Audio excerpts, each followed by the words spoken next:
Welcome to our final August of 2026 show here on the Better Sports Network. This is FFPC Insider Access. My name is Eric Balkman, at Eric Balkman on the X. You may know me from the RotoViz High Stakes Lowdown, HSFF Hour, Extra Reps, the High Stakes Fantasy Football Hour, and of course the show sponsor, the Fantasy Football Players Championship over at myffpc.com.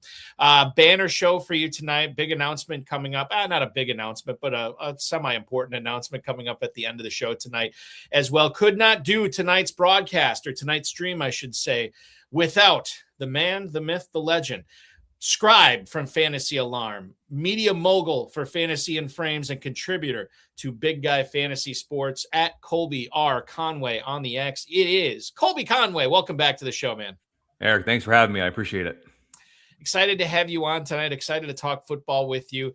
I think for a guy, because I'm just football only, and then when it's not football going on, I'm doing Dynasty, which I know you do too. But I'm just curious, covering multiple sports, what's that sort of like when the sports kind of collide, where you have baseball regular season going on right now, you have football regular season about to start. You think about all the calendar year, how these sort of sports converge. Sometimes I think that can be taxing. Other times I think it kind of keeps your brain a little bit sharper too, right? The beauty of it is that there's always something going on, and the downside of it is that there's always something going on. You're always just constantly, you're switching, like we were talking before we get on here. I'm switching from catcher caught stealing rates to looking at ADOT and yards per route run. Then you got man versus zone, but then baseball, it's lefty versus righty splits. But you know what? I wouldn't trade it in for the world. And you get those times where it's like only one, or it's light of both. Like, think when we get into the right around the All-Star break, I don't have baseball, and it's just at that point, it's just, training camp for football. And if teams aren't going at that point, it's a little bit dull, and you're like, what do I do with this time? Do I hang out with my wife? Do I take the dog on an extra walk during this time? Like, what do I even do right now? I know, when I go out to Las Vegas for the FFPC live events every year, and I'm usually in my hotel room for like 2 or 3 days where I'm facilitating online drafts, and then I facilitate the live drafts out there too. And then Saturday night, I usually facilitate online stuff again. And then come, Saturday night or Sunday morning, whatever drafts are done, and like the NFL season is kicking off, it's always kind of like this weird, like you scratch your head and you're like, okay, now what? Because you've been in this mode for forever. Mm-hmm. And then all of a sudden, just like that, it's done. And now you got to shift gears. It's a little shock to the system. But to your point, we're not complaining. As Scott Pianowski from Yahoo, who was on this show, he said, look, we work in the toy department. We're not going to complain. We get to cover fantasy, and we get to talk about it, and we get paid to do it. So it is a lot of fun. And that's what we're going to do tonight. 2 hours of fun talking fantasy with Colby Conway. In the first segment tonight, we will go around the NFL, talk about everything going on. I think we should lead off with the Josh Jacobs thing, just because that news is still fresh. So we'll talk Josh Jacobs in just a couple of minutes here, Colby. And then in segment 2, you have all these injuries going around the NFL. Who are the beneficiaries of these, both in the short and long term? For guys like Ashton Genty, guys like Ricky Pearsall, Quentin Johnston, Tyler Warren, who are the guys that we need to be bumping up our draft boards as a result? And then in the final segment, I will interrogate Colby Conway on the state of fantasy, some of his favorite players, some of his least favorite players, tournament strategy, and so much more. It's our catch-all segment. It's a perfect way to end the show tonight. If you are looking to put some of this advice that you'll get from Colby to good use tonight, check out the FFPC Big Gorilla, a $350 entry contest with $1 million grand prize. The 7 Bananas promo is still live. It will be live for about another week or so, I think, before we shelve that until 2027. The payout is pretty deep, 800 spots in the championship round. The runner-up is going to get $150,000, and of course, $1 million grand prize to whoever takes this thing down. Register now, myffpc.com. Live drafts are going off. The final slow drafts have been removed for the 6-hour version. We still have some 2-hour slow drafts if you want to jump in there. That's over at myffpc.com. Okay, Colby, let's try to tackle what we learned today from Northeast Wisconsin's Brown County District Attorney's Office, and I'll bring it up right now to give everybody the details. This is semi-fresh. I was doing another show at 4:00 Central Time today, and then this came up during the show, which was always fun. And the show is in Northeast Wisconsin, so it was definitely a huge thing. So the thing we're going to announce here is we got some news on Josh Jacobs. Good news or bad news, depending upon how you look at it. I'm not sure. but he was charged. Tom Pelissero, who now covers the NFL for The Ringer, reports that the Brown County District Attorney charged Josh Jacobs with 2 misdemeanors. One was for criminal destruction of property. The other one was battery. Originally, he had 5 charges is what he was booked on, including felony strangulation and domestic violence. Reduced charges of misdemeanor battery, criminal damage to property is what he is facing right now, to reiterate. The NFL has been monitoring this. We got a spokesperson's comment right after this that they've been monitoring it. I think what's interesting here is Matt Schneidman, who covers the Packers for The Athletic, posted the full incident report and indicates that the police department is in possession of a video showing Josh Jacobs striking a woman after he threw her to the ground. And certainly if that makes it out into the public, I think I'm buried the lead on this, Colby, because if that video somehow becomes public, we saw what happened to Ray Rice. Conversely, we also saw what happened with Kareem Hunt. I initially told people that I'm bumping Marshawn Lloyd up to the single-digit rounds right now. And I don't know if there's definitely a spot in my draft that I would take Josh Jacobs at. But I think I'm letting somebody else draft him right now. After reading this, hearing this, doing research on it, what's your immediate reaction to what FFPC players should be doing with the Packers backfield if they're drafting tonight? Unfortunately, when it comes to situations in the NFL and when there's legalities involved, I'm at the point where I never really know what to do. Because there's stuff where I'm like, darn, that's a suspension. Nothing happens. And then I'm like, that's really not terrible. 6-game suspension. And it's like, okay, I guess I have no clue. The video could be quite damning. And based on the reports, it's not exactly positive by any means. And you look at Marshawn Lloyd's ADP, that thing is up and to the right. Like he is moving up and up and up. I don't think the durability concerns with him have gone away. So you're going to have to live with that. But there's a world. Let me say it this way. When I think it was the owner, when Gutekunst came out and basically said like, hey, we're just prepping in case there's suspension. To me, that was a nothing burger because basically all he did was go up there and just announce that he's doing his job, which is I'm just preparing in case something happens. It's the same. I talked about it last night on the Fantasy and Frame show. It's the same exact thing at the deadline. Like, yeah, we're listening to calls. Like, of course you're listening to calls. It's your job as the general manager to listen to calls and try to improve the team. This video could totally change things. And we saw it with other cases in the past. It's like, once there's video, it's very hard to refute video. That sometimes can expedite certain things. Whereas sometimes we see certain instances where something will happen and a player's not suspended till the year prior. Video could expedite that. I'm moving Marshawn Lloyd up as well. Obviously, would feel better about him maybe in the RB4 range for my team if I attacked RB early. I think that's a safe spot for upside, but also kind of taking into account, like, even if something happens where Jacobs is suspended for, let's say, 6 games, can Marshawn Lloyd stay healthy for 6 games? Can he stay healthy for 6 days? Like, we don't know it. We just don't know at this point, but I am there. Of course, there's going to be a price to drafting Josh Jacobs if he slips enough. Sure, but right now I just think there's other options that I probably just won't see myself having many shares of Jacobs, especially from this point forward. I'm with you, and I think so regarding the Lloyd injury stuff, right? He did the same thing that Eric Stokes and Christian Watson did, where the Packers sent them down to the University of Wisconsin-Madison and sort of analyzed why these guys kept having these recurring soft tissue injuries. Mm-hmm. Watson's got fixed. I mean, he has not missed a game because of a soft tissue injury since this has happened. We're going on 2+ years now. Wasn't his like this one leg was like slightly longer? Isn't that what it was? What it was one of his quads was 20% stronger than the other one. So the rest of his body was compensating for that. So they figured that out. I don't know what kind of treatment you give for that, but they figured it out. Stokes was another guy too, who ended up leaving Green Bay. They let him go and the Raiders signed him and he had a really good first year and stayed healthy for the Raiders. So it worked out for those guys. It did not work out for Marshawn Lloyd. He was still having the soft tissue stuff. And it's not just been like strains. I mean, like he had appendicitis, like these random, nonsensical stuff that was happening to him as well. So he ends up going to Southern California, I think this past off season, to kind of figure out what's going on there. Well, they did some more tests. They found out that he too was overcompensating for a previous torn ACL. And since they treated him for that or whatever got him on, now he's been healthy this entire offseason. It's been the only offseason in the NFL that he's been healthy. Fingers crossed. And obviously we're dealing with a small sample size here.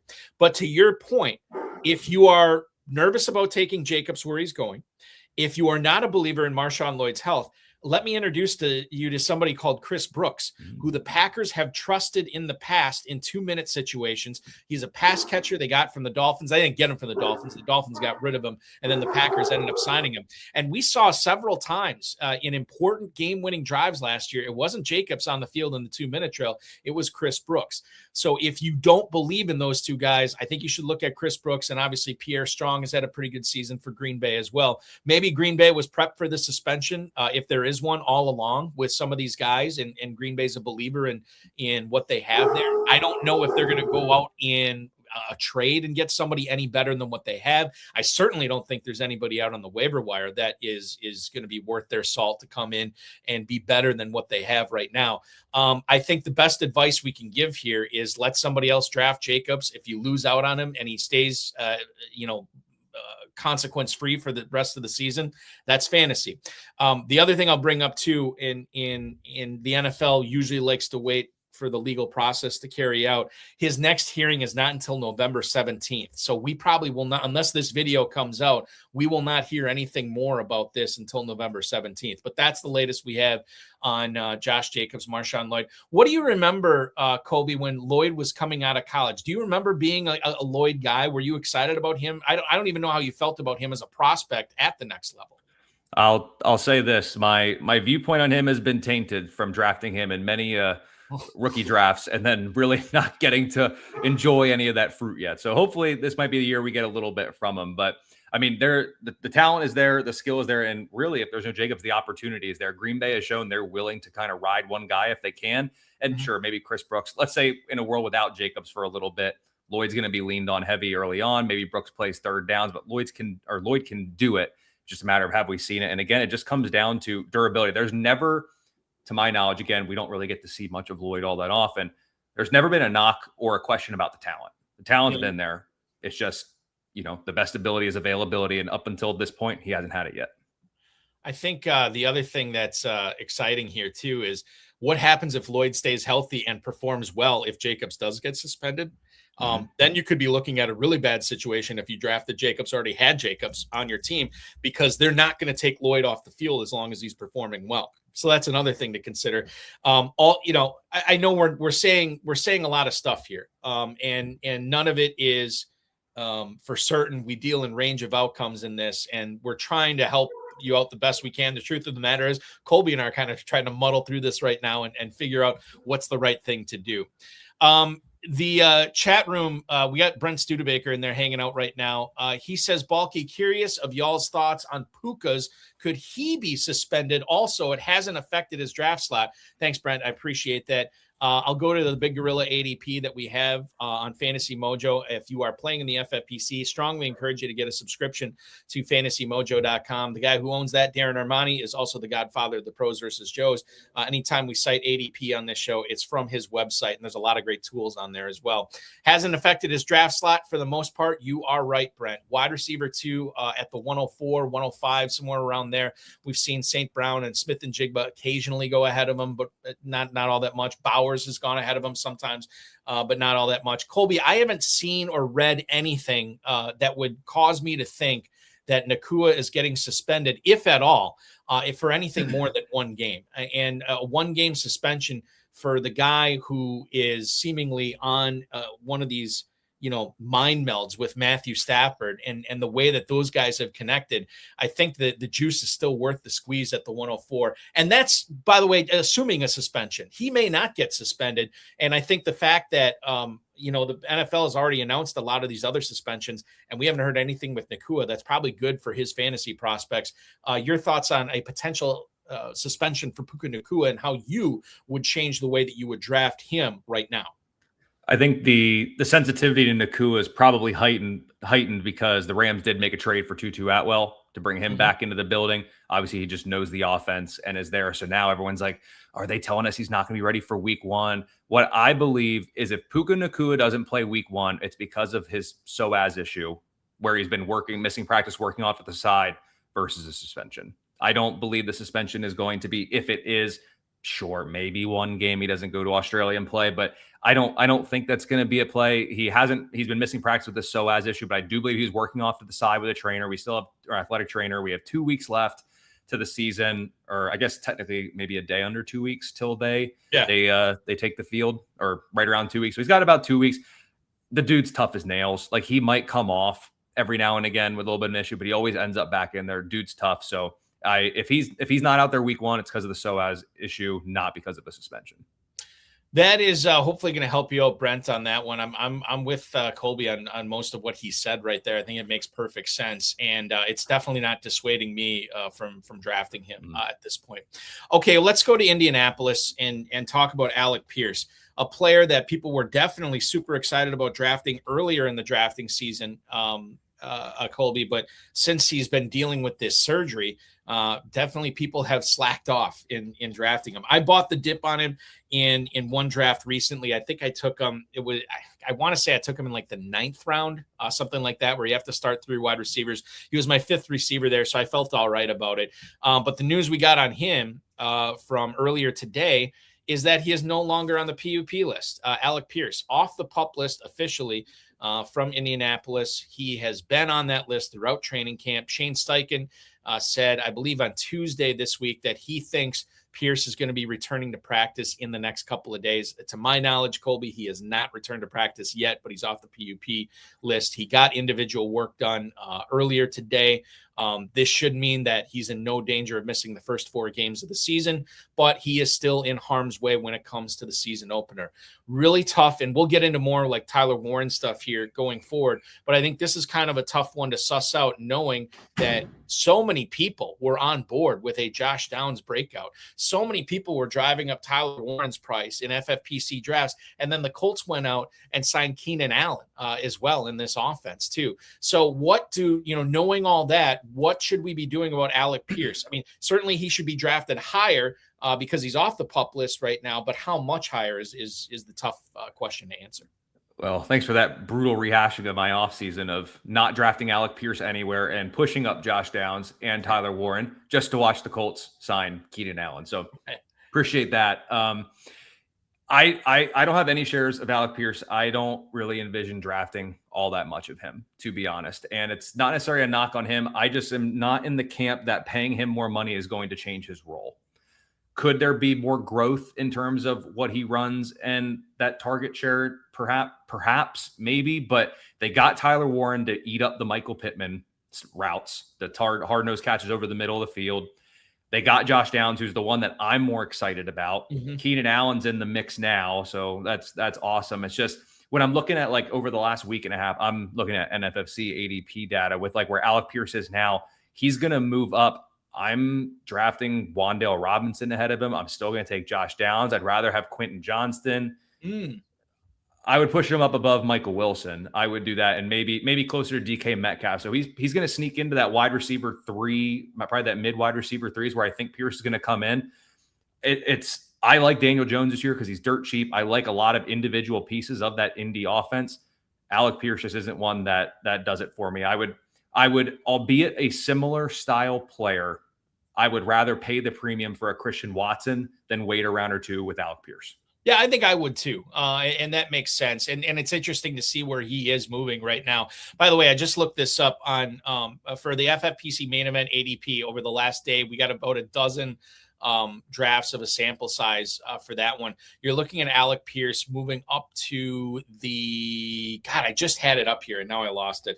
You're looking at Alec Pierce moving up to, I say that all the time too, and it always happens, wide receiver 46 at the 909 right there. So he is behind Wan'Dale Robinson, is behind Diggs. He's right next to Matthew Golden and right ahead of Mekhi Lemon there as well. So that is the spot. If you want to draft him in the FFPC main event, myffpc.com is where to go. We got a 10 p.m. draft and 11:30 p.m. draft, as well as slow drafts filling up. $1 million is the grand prize in the FFPC main event. $200,000 is is for the runner-up. 200 spots deep in that championship round. And remember, each additional team you get, you're going to get $600 off the price of it. MyFFPC.com is where to go for that. That's the story of Alec Pierce, and we'll be following that, especially, Colby, when he returns to practice. That's going to be another bump that we'll see. High-stakes players definitely moving him up once they actually see it with their own eyes. Now, Mike Evans is hurt.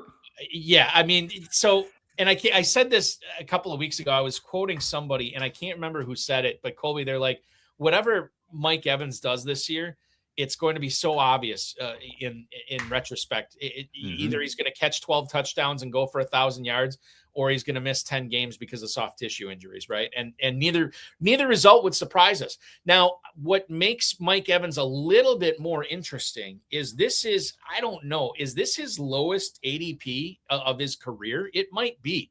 Even in his rookie year, I remember people were touting this guy, and, well worth it too. He ended up going for 1,000 yards in his first year in the league.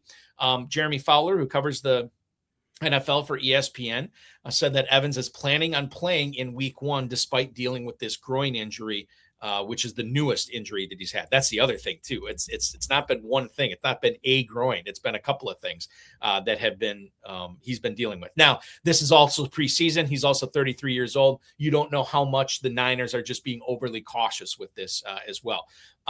I look at where he's going right now, FFPC main event ADP. You can get Mike Evans, or I should say, if you want Mike Evans, you have to sink an early 6th-round pick. He's going at the 5-6 turn right now as the 30th receiver off the board, behind Adams, behind Odunze, ahead of Harrison, and ahead of Tate. I still think he's going to need to fall further for me to take him there, because I like Odunze this year. I guess I would take him over Harrison and Tate if those were my other options. But I don't know, man. Late 5th, early 6th round for a guy that I think is going to be on and off the injury report, that's going to miss a few games this year. I don't know if I want to take that player there when I can get a younger, healthier player, maybe not with the upside that Evans has, or the ceiling, I should say, that Evans has, but a guy that's a little bit more reliable as far as availability goes. I have been avoiding Evans mostly this year. Colby, how about you? Yep, I don't have many shares of him either. And what you quoted someone else saying is 100% correct. He can go out there, 1,000 yards and 10 touchdowns, and we'd be like, well, of course that was going to happen. Shanahan gets his dominant X-receiver. The writing was on the wall. How did we miss it? We were all infatuated with Stribling and McCaffrey and Purdy and the electrical substation. Or he's going to get hurt, play 4 games, or let's say he plays like 8 games like he did last year, and it's like, well, we just saw it. He got near the substation. He couldn't stay healthy all preseason and training camp. Like duh. Like hindsight's 2020, but I don't know how the vision works. If 2040 is clearer, or if 2010 is clearer, whatever's better, like that's what the hindsight is for Mike Evans. It's going to be blatantly obvious. I would take Marvin Harrison Jr. ahead of him. Might even take Carnell Tate, although Wandale is my preferred Tennessee wide receiver, believe it or not, especially when you kind of factor in price and everything. So for me, don't have too much Mike Evans. Again, it's going to be blatantly obvious, but when you look at some of those names around him, I'm just not taking him there. It's not going to be for me. If honestly, the only 49ers players I'm going to have this year is going to be Stribling. He's the one I'm going to have the most of. That's just how it's going to be. It's a really rich area where Evans is going for tight ends too. Yeah, I mean, you're basically looking where Evans is going. There's like an 8-pick range where Fannin, Pitts, Kraft, Laporta, and Kittle are all going there too. And if you miss out on the top 4 tight ends, that's an easy spot to scoop one up if you don't want to wait till 10 or 12 of them are off the board. Speaking of Stribling, Brent Studebaker also chiming in, interested in the Stribling and price. Where would you, Colby Conway, take Stribling and I assume, is he talking about Jadarian Price there? I don't know what 49er would be priced. Maybe it's Jadarian. I don't know. I think so. And then where would you take them? And are you the Stribling type? It sounds like you are dining on Stribi, Colby. You're a big Stribling guy. Or maybe that just means he is the best option as far as price goes amongst the 49ers in drafts. No, I'm pushing him up. Oh, again, last week and a half, NFFC, he's right behind Diggs before him, Pierce before him, Reed before him. Oh, then you tug at my heartstrings with Wandale. So then it gets a little tough at that point. But I mean, Dejon Stribling right now is wide receiver 45. I think he should be within the top 40. I think that's clear.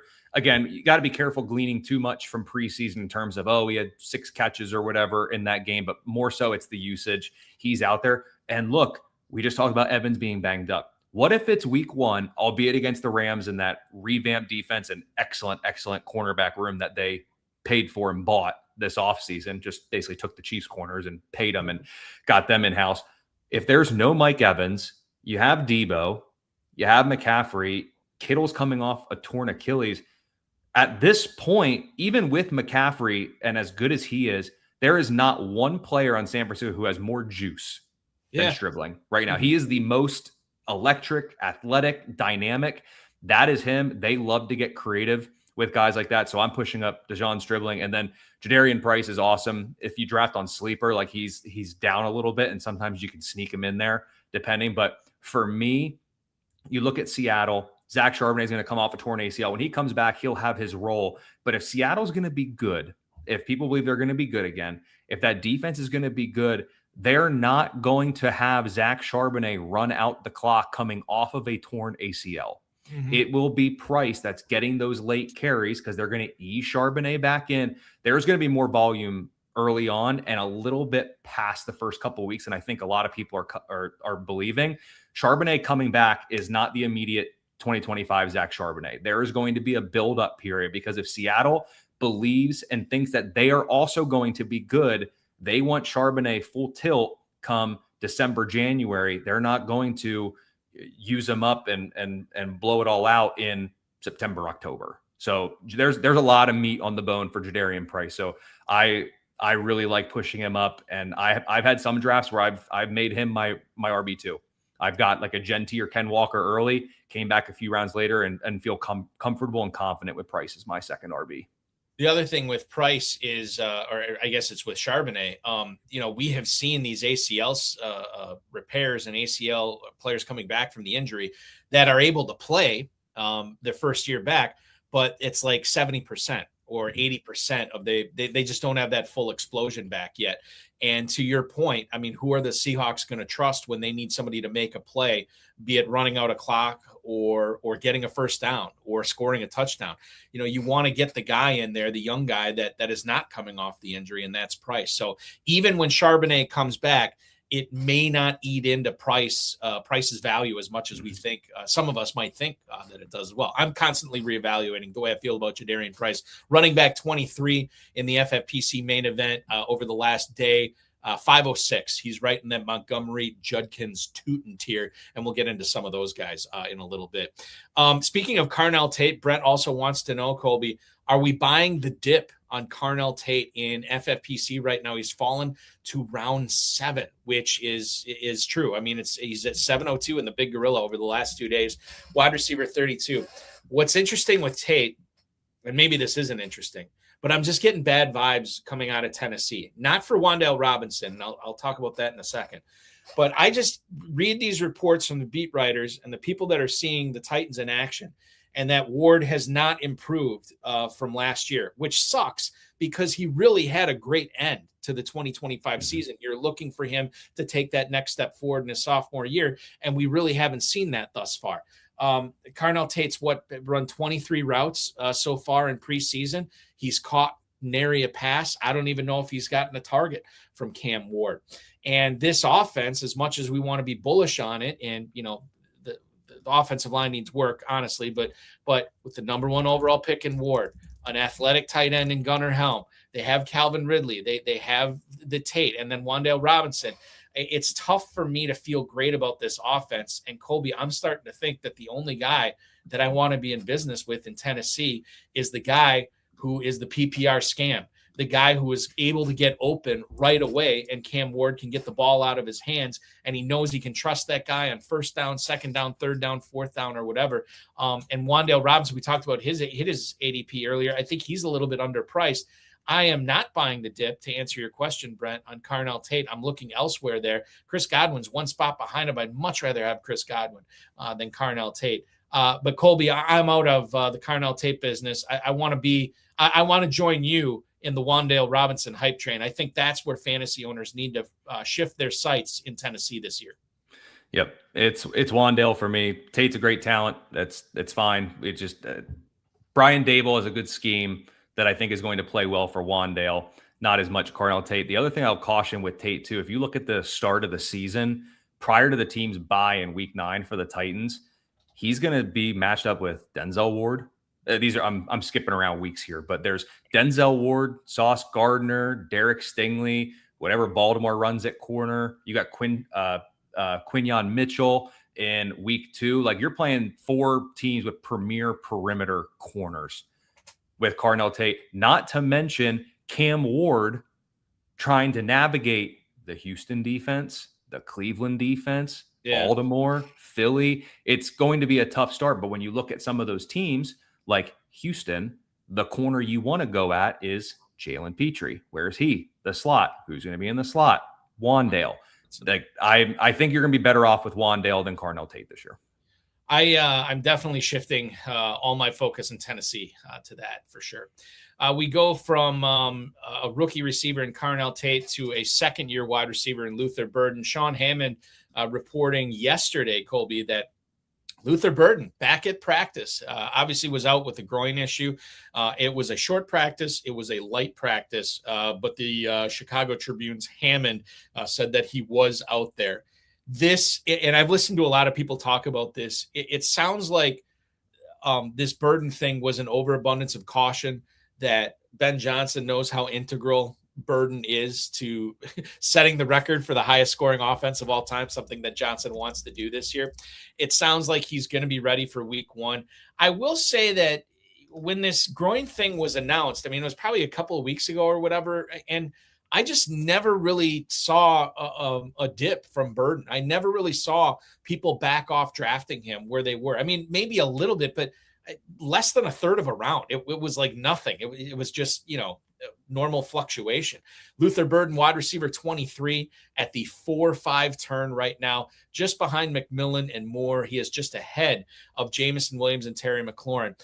Perhaps this is me being bullish on Odunze, Loveland, and Swift. I've just found myself not paying up for Luther Burden this offseason, which could come back to bite me, Colby.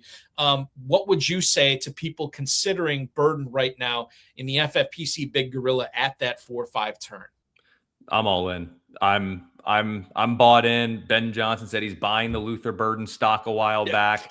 Sounds like Week 1 was, maybe a little bit in question, but he's going to be out there. He's the yards per route run savant from last season. And I know he's quite a polarizing guy. I just like this offense in general. Like I think in probably 85% of my drafts, I either have Loveland, I have Odunze, Burden, or Caleb Williams. I have some of that quartet. One of them is on the teams that have. I love Luther Burden. I think sky's the limit. DJ Moore's out of there. He should be out there. And when they inevitably kind of go more tight end, he's still going to be out on the field. This offense is ripe for just a fantasy explosion. It is so good for it. The offense is great. We just need fourth quarter Caleb Williams also in the first, second, and third quarter. That would be great, right? And who was the left tackle for the Bears? Was it the left? Oh no, Ozzie Trapillo, who was, I think he's the right tackle. This is a guy that I thought, this was a huge blow when they lost him with the patella thing. And I thought he was going to be missing the majority of the season, if not all of it. And all of a sudden he's practicing, which is great for Caleb Williams, a guy who can run, but I think his calling card is being in the pocket and picking apart a defense. So the longer you can protect him, and then when he has to go off script, he's shown the ability to go off script and elongate a play and make a play. One of the great things, and we have evidence of this already as far as how the Bears are going to operate this year, because plenty of coaches say they want to do all this stuff, right? They say they want to run the ball. They say we want to score a lot of points. They say they want to play fast.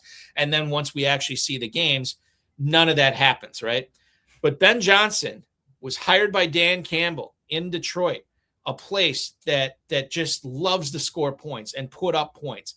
Think about the game last year. Ben Johnson makes his return to Detroit, gets absolutely shellacked. They lose by like 3 or 4 touchdowns.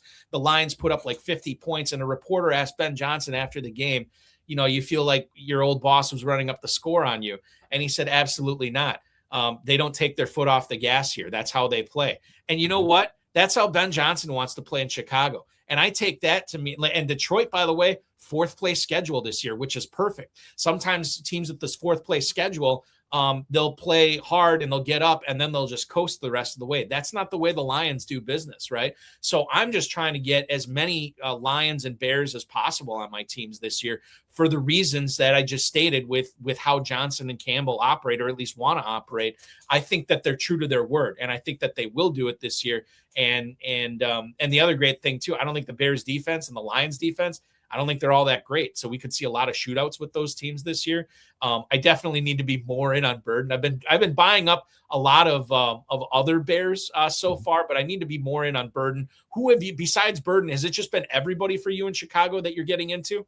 I think probably my ownership percentages, if I had to guess, Burden would be 1, Loveland 2, Caleb 3, Odunze 4. Okay. All right. Which that makes perfect sense too. And Swift is somewhere on there, I'm assuming, or was this, because the Monangai injury, which we'll talk about too, the Monangai injury, I think it's caused Swift to move up draft boards. I've only been in on Swift if I missed on Montgomery. Okay. All right. Makes sense. Former Bear though, if that counts. Yeah. It totally does. Absolutely. And a former Lion too, right? Former Bear, former Lion. He knows. He knows what to do. I've been in on Montgomery this year as well. So this to me was pretty concerning when I read this.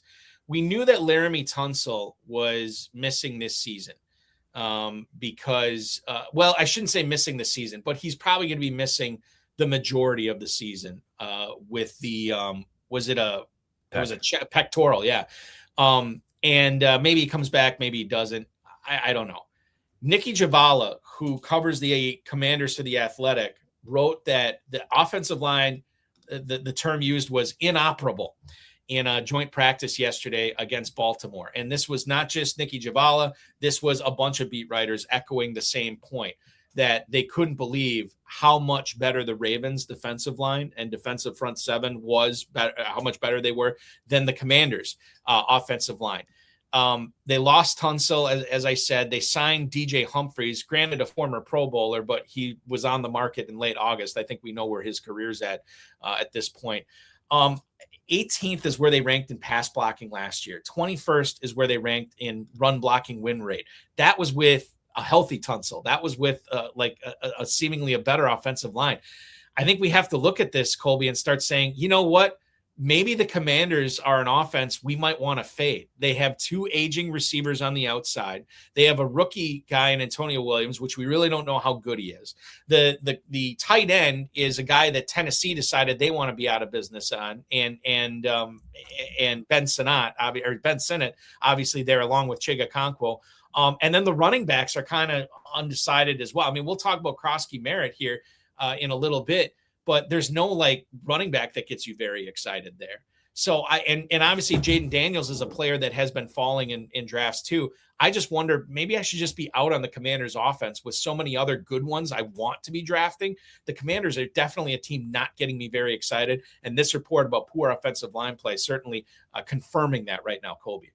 Yeah, you can't do anything without the O-line. You need time to literally do anything. The only thing I think I have to say about the Commanders is they are going to be really fun to pick against in DFS. Oh, yeah. Those corners stink. Sonny Styles could be pretty good maybe at stopping tight ends, but all that does for anyone playing DFS is it's just going to funnel it to those receivers, and that's where we're going to be looking. So I think that's where I'll be looking. If anything, on offense, maybe Rachaad White with the thought of they're going to be playing from behind and he'll be out there and maybe catching a few passes. I think that's where you go on offense. I was all in on Chiga Okonkwo, and then when the Stephon Diggs news started happening, that was going to kill Okonkwo for me. So that took a late round tight end off the board. But I think when it comes to the Commanders, I think you just look at them and say, hey, I'm going to pick against them. And if I have someone playing against the Commanders that week, I'm going to feel pretty good heading into that week.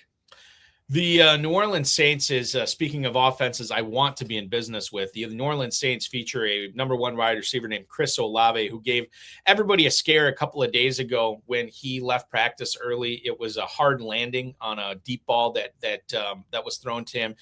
He was not carted off, left under his own power. Kellen Moore says he's all good. Just got the wind knocked out of him. So it's good. I mean, like anytime Olave goes down, I think our spidey sense goes up a little bit more, given his injury history, not only with soft tissue, but especially with the concussions, right? Mm-hmm. Olave right now is much more interesting given the Jordan Tyson news that he's going to miss about 2 months, right? And Olave goes from having to compete with targets with this first round receiver to now being a potential target monster in this offense. How much are you moving Olave up, or how early would you start looking at him in the second round, knowing that Tyson not only is going to miss a significant amount of time, but he's trying to jump on that Mike Tomlin moving train 2 months into the season, which is not an easy thing to do. It could be a lost year for Tyson, and this could mean big things for Chris Olave. Yep. The Saints are an interesting team. They have probably my biggest bust candidate, and then also now one of my absolute favorite draft values. So it's very interesting how the relationship I have with the New Orleans Saints for 2026. But for Olave, he should be drafted in the top 10 receivers. I'm drafting him ahead of George Pickens. I'm moving him up above Drake London. Yeah. I will not take him over AJ Brown though. I love AJ Brown too much, so I think that's where the buck stops with Olave moving up. So I think that's probably right around wide receiver 8. Probably, I think that's a fine spot for him. And you can go into any given year. Every year, someone has to end the year as wide receiver 1. It has to happen. There's only a handful of guys who have a legitimate shot at it.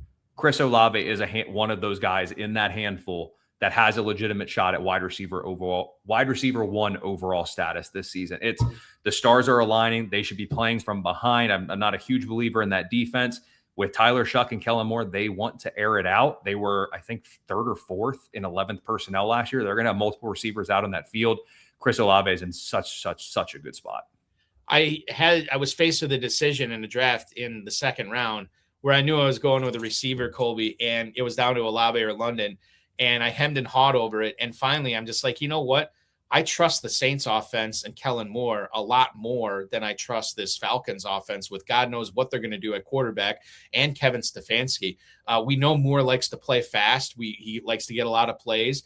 This is going to be, and by the way, New Orleans should be in some shootouts in that division too. So I just ended up going with Olave, and I felt pretty good about it since then. So it's good to hear that you would take Olave over London as well. All right, we go to Jacksonville. Brian Thomas this is another one too, where Liam Cohen said he's all right. There's another injury scare with him. Nothing's been reported of any kind of long-term ilk. They might just take it easy on him for a few days. That's not the question I want to ask you. What I want to ask you is how you feel about a player who was so good his rookie year, right? Just unbelievably awesome, to being one of the biggest, if not the biggest disappointment in fantasy football last year. He obviously is the player. The real Brian Thomas is somewhere in between those two outliers, right? But where is he for you? How close is he to one of them than the other? He's not directly in the middle, or maybe you think he is directly in the middle, but is he more what we saw in 2025, or is he more of what we saw in 2024?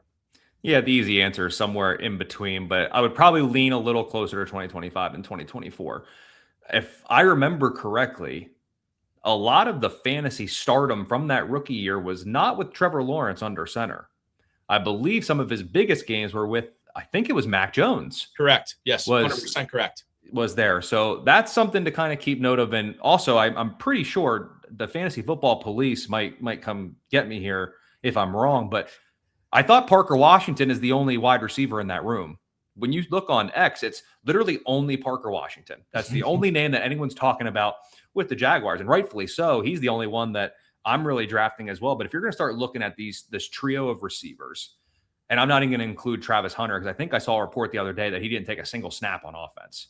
So I think that's happened. I think that's happened multiple times now in training camp where he went a whole practice without taking one snap of the offense. And looking at that cornerback room, it makes sense why he's doing that more so than the receivers. But for me, it's Washington. I would rather have Jacoby Myers. His issue or his injury isn't a thing, so I wouldn't worry too much there. And then Brian Thomas Jr. I don't know probably 20 plus drafts that I've done now. I don't think I've drafted Brian Thomas once. To be honest, I'll take Parker Washington, I'll take Bashal Tootin, I'll take Jacoby Myers. I just don't have any with Brian Thomas. And when you look at like the guys that are going around him, like as over the last week and a half at wide receiver 33, like Marvin Harrison a lot of times hangs out right there. I'm taking Harrison. At that point, that's when I start considering, am I pushing up Stribling, Wandale, Chris Godwin, Josh Downs along those like. So it's just he's in a bad spot where there's a lot of players that I like.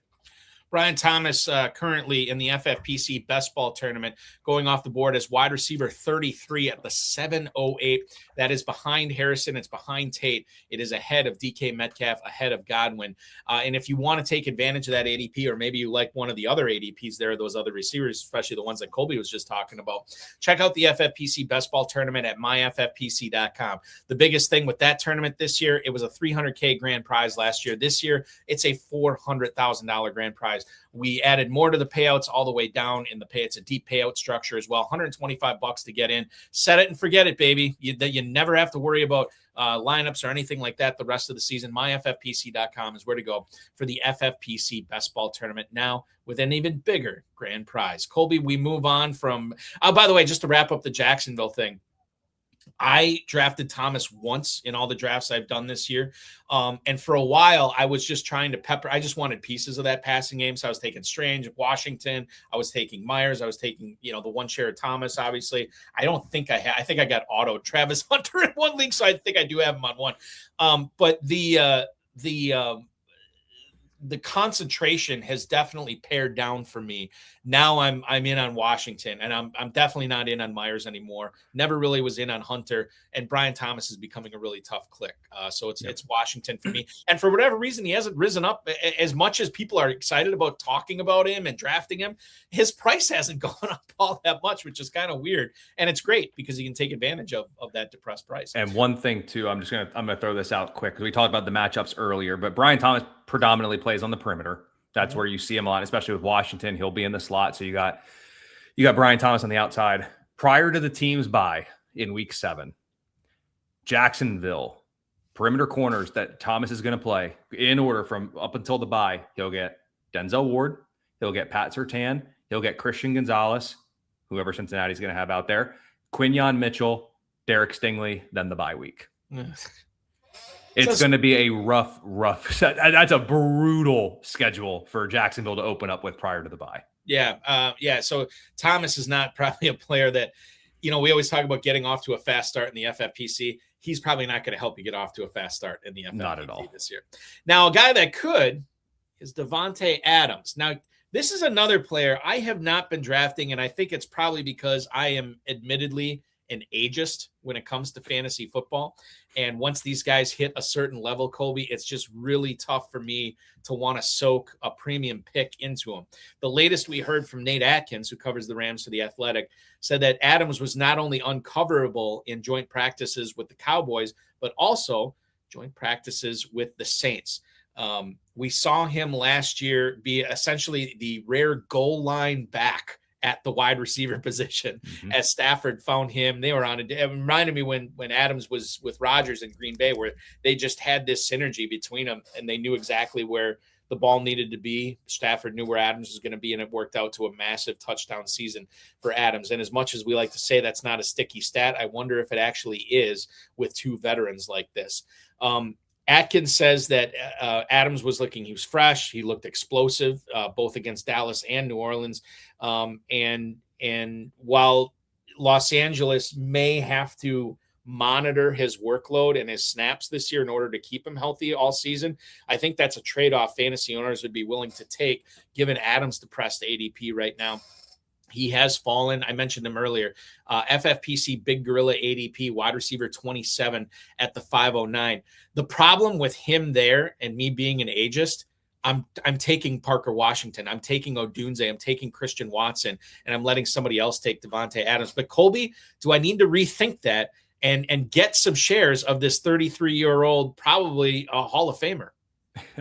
Yeah, I mean, it's not many times where the wide receiver is the goal line back. You just don't see that too often. And it's even more absurd, the fact that he had 13 red zone receptions last year, of which 12 ended up as touchdowns. So how sustainable is that, including all 11 of his catches inside the 10-yard line were all touchdowns? Like, how sustainable is that?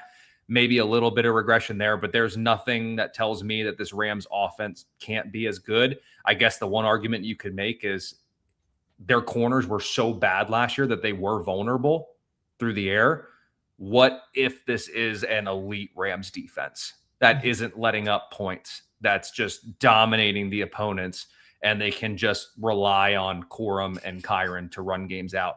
That would maybe be my biggest knock, as well as probably obvious touchdown regression. Maybe not even obvious, because Adams is just so good. It's not surprising that he's uncoverable, because when he is healthy, he is still shifty. And while he doesn't have elite speed, he is so good off the line of scrimmage with his releases that he just gets open. And Matthew Stafford is obviously a magician in getting the ball into his hand. So do you need to rethink it? No, I don't necessarily think so. Like, I probably have taken Parker Washington more than I've taken Davante Adams, but maybe similar to Mike Evans, maybe this hindsight thing is the exact same thing. Like, why would we ignore Davante Adams and his 14 or 13 touchdown receptions that he had last season in a Matthew Stafford led offense? Or is it of course age was going to catch up to him, and there's no way he was taking his 100% touchdown regression or touchdown percentage inside the 10-yard line. Maybe he's just, it's Mike Evans as well, a situation like that where hindsight's going to be 2020. Long story short, I don't think you necessarily need to rethink it. Like, Davante Adams isn't a player that I have to have, I guess is what I'm trying to say. What you could do, not you, Colby, but drafters in general, if they did have a late 5th round pick, you could actually get Davante Adams and Mike Evans on your team. You think about, you start off with 3 straight running backs, or maybe not even 3 straight running backs. Let's say you pepper in one of the elite 4 tight ends and then 2 running backs. So you go into, you'd have, there's a lot of different ways you could do it. But let's just say you had 3 strong running backs and an elite tight end, and you had the 2 Hall of Famers and Evans and Adams as your number 1 and number 2 wide receivers. If they stay healthy, that's a team that could win $1 million in the big gorilla. But the big thing, if they stay healthy, you'll probably need some good wide receiver depth behind them, which you would need that in general, even if they were younger. Last thing I want to bring up here, as far as wide receivers go, before we hit a break, there was a report in The Athletic that quoted Eric DeCosta, who is the general manager for the Baltimore Ravens, talking about the rookie wide receiver out of USC, Jacoby Lane. DeCosta referred to him as a, quote, ball of clay with a lot of upside, which to me sounds weird, but it also sounds good. And Lane is a player who I believe went in the 3rd round of the draft. The drumbeat for, like, obviously Stribling is the guy that the rookie receiver everybody's talking about. But if there was a number 2 on that list, it's probably Jacoby Lane. Like, Lemon has been dealing with the hamstring stuff, and obviously Tyson's out 2 months. Carnell Tate has not wowed anybody in Tennessee, but there's a lot of people that are excited about Jacoby Lane this year. You think about the domestic stuff that happened with Rashad Bateman. I don't know what's going on with that, but certainly we live in a world where there's a possibility he might not be the number 2 receiver or the second option, not the second option, but the second receiver on this offense next to Zay Flowers. Maybe that is Jacoby Lane, a guy who had 3 catches for 38 yards and a touchdown against the Eagles. From Lamar Jackson too. And Lamar Jackson's been very high on praising Jacoby Lane when asked about him too. If you look at the FFPC, well, actually, let's do the baby gorilla on this one and talk about the ADP. The baby gorilla, basically the same thing as the big gorilla, just $125 to enter, $100,000 grand prize. You're still setting lineups, managing rosters, placing blind bids. But the baby gorilla, and you can play the baby gorilla live and slow drafts going on now, myffpc.com. There you're looking at Jacoby Lane as a player who is going in the 13th round, Colby. He has not moved up as much as you'd think with all this training camp buzz. He's wide receiver 58. You can easily get him as your number 5 receiver. And I think there's a lot worse ways to spend a 13th or even a 12th round pick than on Jacoby Lane. Very excited about not only what he's been able to do, but I'm very excited about his depressed ADP, man. Yeah, I've taken a pottery class. I'm pretty sure we work with Clay, and there was never any upside with the entire 45 minutes that we sat there. It was just me like sitting there, throwing the thing on the wheel and trying to make it work, and nothing really happened. And the instructor comes over, says, "Oh, you're doing great." And it's like, I know I'm not, but I appreciate the encouragement. Yeah, I appreciate the belief. Can I use this like bowl of water like to clean my hands off so I can take it, like just chug the rest of my beer that's sitting here and open my next one? Like that's what I was thinking that whole time. But Lane's awesome. 15 plus yards per catch his final year at USC. Really, really good going up and getting the ball. And what I'm most intrigued about is that I do believe he's going to be the wide receiver 2 on this team. And I do think that means being the second pass catcher. I think Mark Andrews is on the back half of his career. I think he's just kind of losing it a little bit. I'm all aboard the Declan Doyle train coming from the Ben Johnson system. So if he's going to take that, like this could be one of Lamar's better passing years. Zay Flowers can't do it all. I love Zay Flowers too. He can't do it all, but Jacoby Lane is awesome. I know there was a little moment in time where Elijah Surratt was getting a lot of the excitement in Baltimore, but that subsided a little bit. He had a little bit of an issue, missed some time, and Lane really took over. And I'm pretty sure I even remember dating back to the draft, there were pundits and media talking that if whatever team got Lane at the point where it was like that 3rd round or so was going to get themselves a good one. And it seems like it's Baltimore. And I'm just bullish on Lamar's passing outlook with Declan Doyle calling the plays. And again, I think Lane's not just the wide receiver 2. I think he's the pass catcher number 2. Yeah, very intriguing and very exciting to watch a healthy Lamar Jackson have Zay Flowers and Jacoby Lane out there at the same time with his security blanket, a guy that he has found some success with over the course of his career, which granted, as you pointed out, he's getting long in the tooth, but Mark Andrews there as well. I think the Ravens are going to be a fun offense to watch this year. I'll bring this up too. They seem to be one of the highest win total teams out, according to our friends in the desert. So certainly from coming off missing the playoffs last year, maybe Vegas knows something, and that's something could be a big time Ravens bounce back, due in part by a healthy Lamar Jackson and the presence of Jacoby Lane. That is going to wrap up our first segment. We're going to get an early start on our number 2 when we come back. Who are the injury beneficiaries for some of these players that have gone down around the NFL? Alvin Kamara, Jaden Higgins. We have to talk about your Texans too, Colby, and we'll get into that for sure. Calvin Austin went down. Where are those targets going for the guy who is probably going to be the slot receiver for the Giants? We'll talk about it. He's Colby Conway from Fantasy Alarm, Fantasy and Frames, and Big Guy Fantasy Sports. I'm Eric Balkman. You're watching Insider Access right here on the Better Sports Network. Don't go anywhere. We'll be right back. What's up, everyone? Andrew Cooper here of Fantasy Alarm, and I want to talk to you about my very favorite format ever, and that's best ball. Yes, we all love to draft. Drafting is the best part of fantasy football. But if you do too many drafts in too many real leagues, you end up with too many lineups, too many trades, too many waivers. It's a lot of work. There's a solution to that, and it's called best ball. You go in, you draft your team, and then you're done. You don't need to set a lineup, no trades. The algorithm optimizes your lineup for you every single week, so you can draft as many teams as you want. And the best place to play right now is myffpc.com, where they have the $125 buy-in with a $400,000 prize, and also a $35 buy-in super flex league with a $400,000 prize.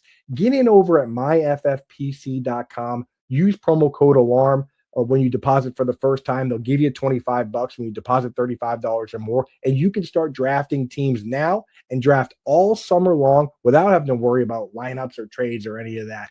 Get in there at myffpc.com and start drafting best ball teams now through the rest of the summer.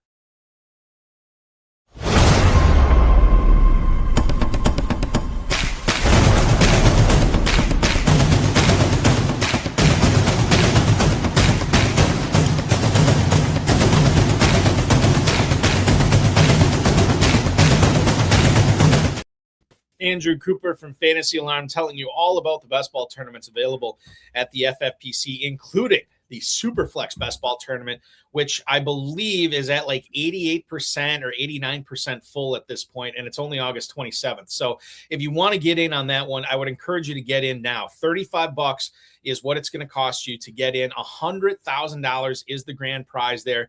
And it's Superflex. It's the largest Superflex Best Ball Tournament of its kind. Check it out, myffpc.com. Jump in and treat quarterbacks the way that they were meant to be treated. Not as these 19th round, 18th round also-rans. Take them in the 5th round. Take them in the 4th round. The highest paid players in the NFL become the most valuable asset in the FFPC Superflex Best Ball Tournament at myffpc.com. Pleased to be joined tonight by Colby Conway from Fantasy Alarm, Fantasy and Frames, and Big Guy Fantasy Sports. Certainly excited to have you on for a second hour here, Colby. What was the stream that you did last night with Fantasy and Frames? Tell us a little bit about that. I know it's on YouTube right now. Yep, it's over on YouTube. The Fantasy and Frames page is the 4th and Frames. Happens every Wednesday night at 10 p.m. Eastern. They kept me up a little bit past my bedtime, but to talk some football, do a little mock draft with a couple of the guys over at Fantasy and Frames with Kyle Ziegler, Nate Markham, Drew Scott, and a couple of other guys over there. So yeah, 4th and Frames every Wednesday night at 10 p.m. Eastern. If you stay up late, that's for you. It is for you, for sure. Yeah. Now I want to talk about some of the players that have gone down, or at least some of the players that are missing time, Colby, and how we can exploit this for our own personal benefit in high stakes drafts right now. So I want to talk about who the beneficiaries are of these people who are missing time. Now, Christian McCaffrey is a bit of a cheat here to lead things off. I bring up McCaffrey because he did miss a good amount of time. I think it's important to talk about this for 2 reasons. One, this had me feeling 2024 vibes all over again, where he's fine. Just kidding. He's not. Now he's in Germany. Now he only played 2 games, right? I mean, it was an awful, awful year for McCaffrey. The other thing that doesn't add up to, and maybe you can explain this to me. McCaffrey said when he came back to practice, this was all, as Heath Ledger's Joker would say, this was all part of the plan, right? And that the whole idea, and I think Lynch said this too, get him lathered up, get him juiced up, get him ramped up, and then put him on the shelf for 2 weeks, and then get him ramped up again for the start of the season.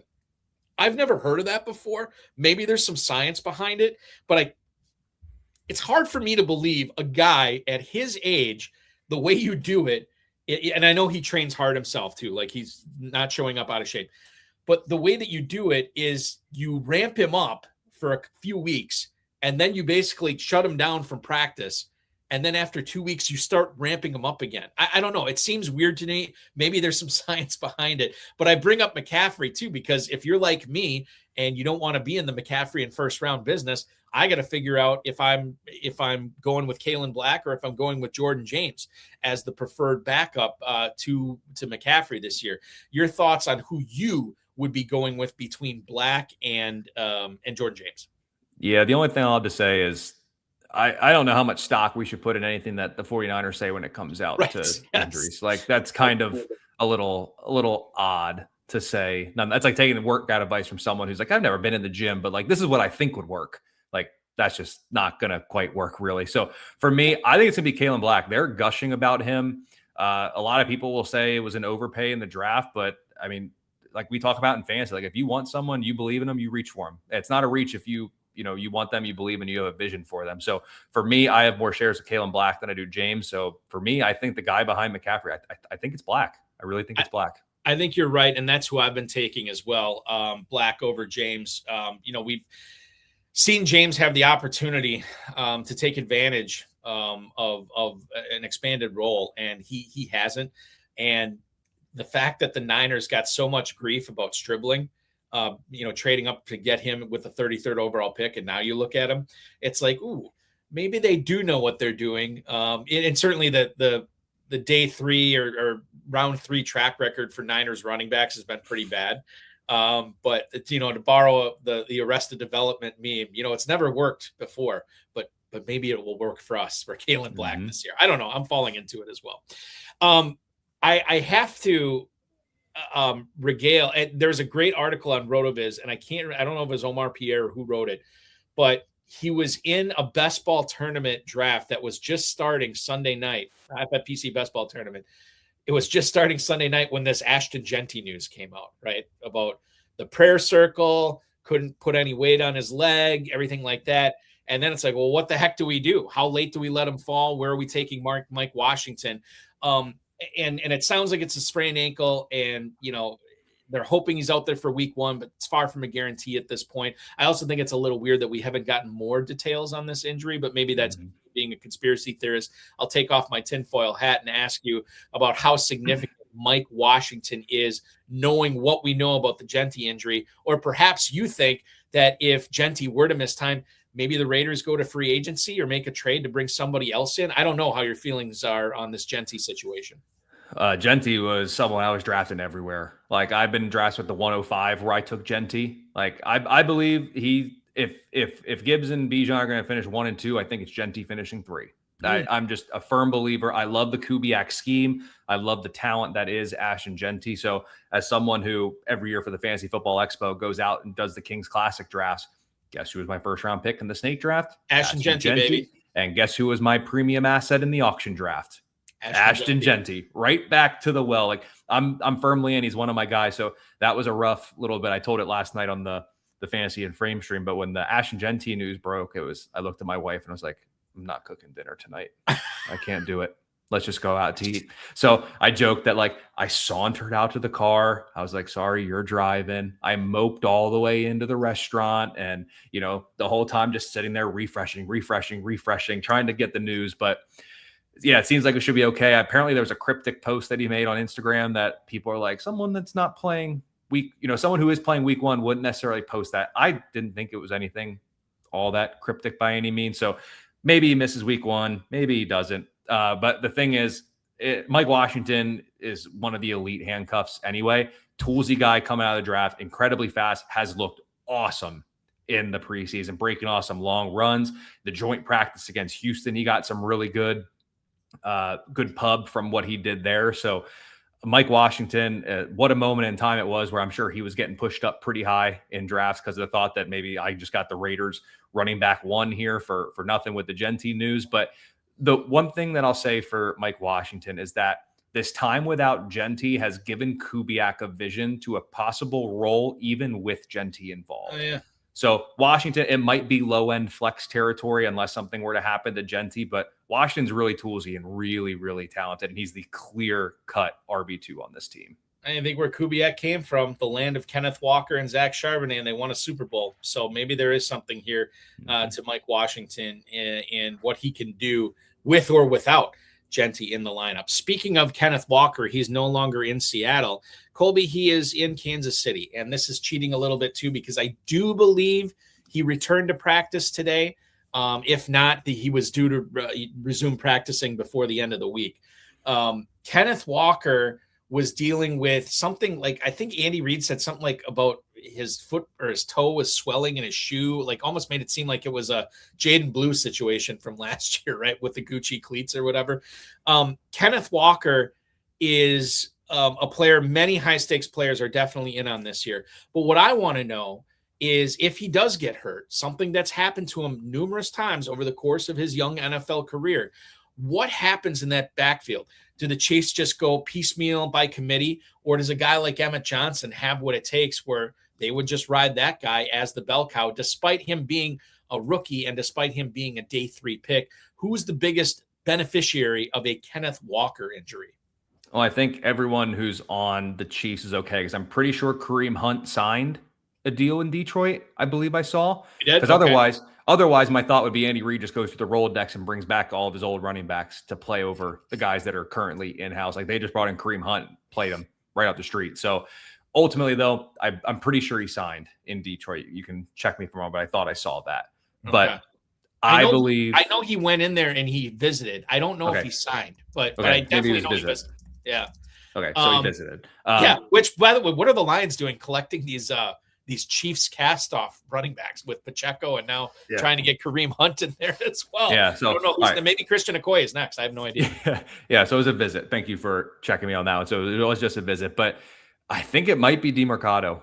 I really want it to be Emmett Johnson. He's the one that's more exciting, but DeMercado's done it in the NFL. He can obviously catch the ball a little bit. I know Emmett Johnson was a stud in college, and I truly think he has every opportunity because back to the aforementioned Kareem Hunt, Andy Reid isn't opposed to throwing a rookie out there. He's done it numerous times and willing to trust him. Like, I think it was Kareem Hunt who like fumbled his first or second touch. Yeah.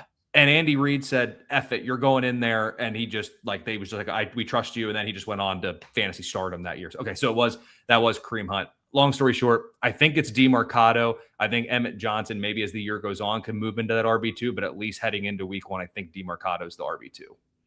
I remember that Kareem Hunt game so well because we were out in Las Vegas for the FFPC live events. Everybody's at the opening game party watching the Chiefs and the Patriots play. And on his first carry, he fumbles the football. And so everybody's like, oh God, all this hype about Kareem Hunt, it's going right out the window. And then he goes back in the game, to your point, rushes for 148 yards, gets into the end zone.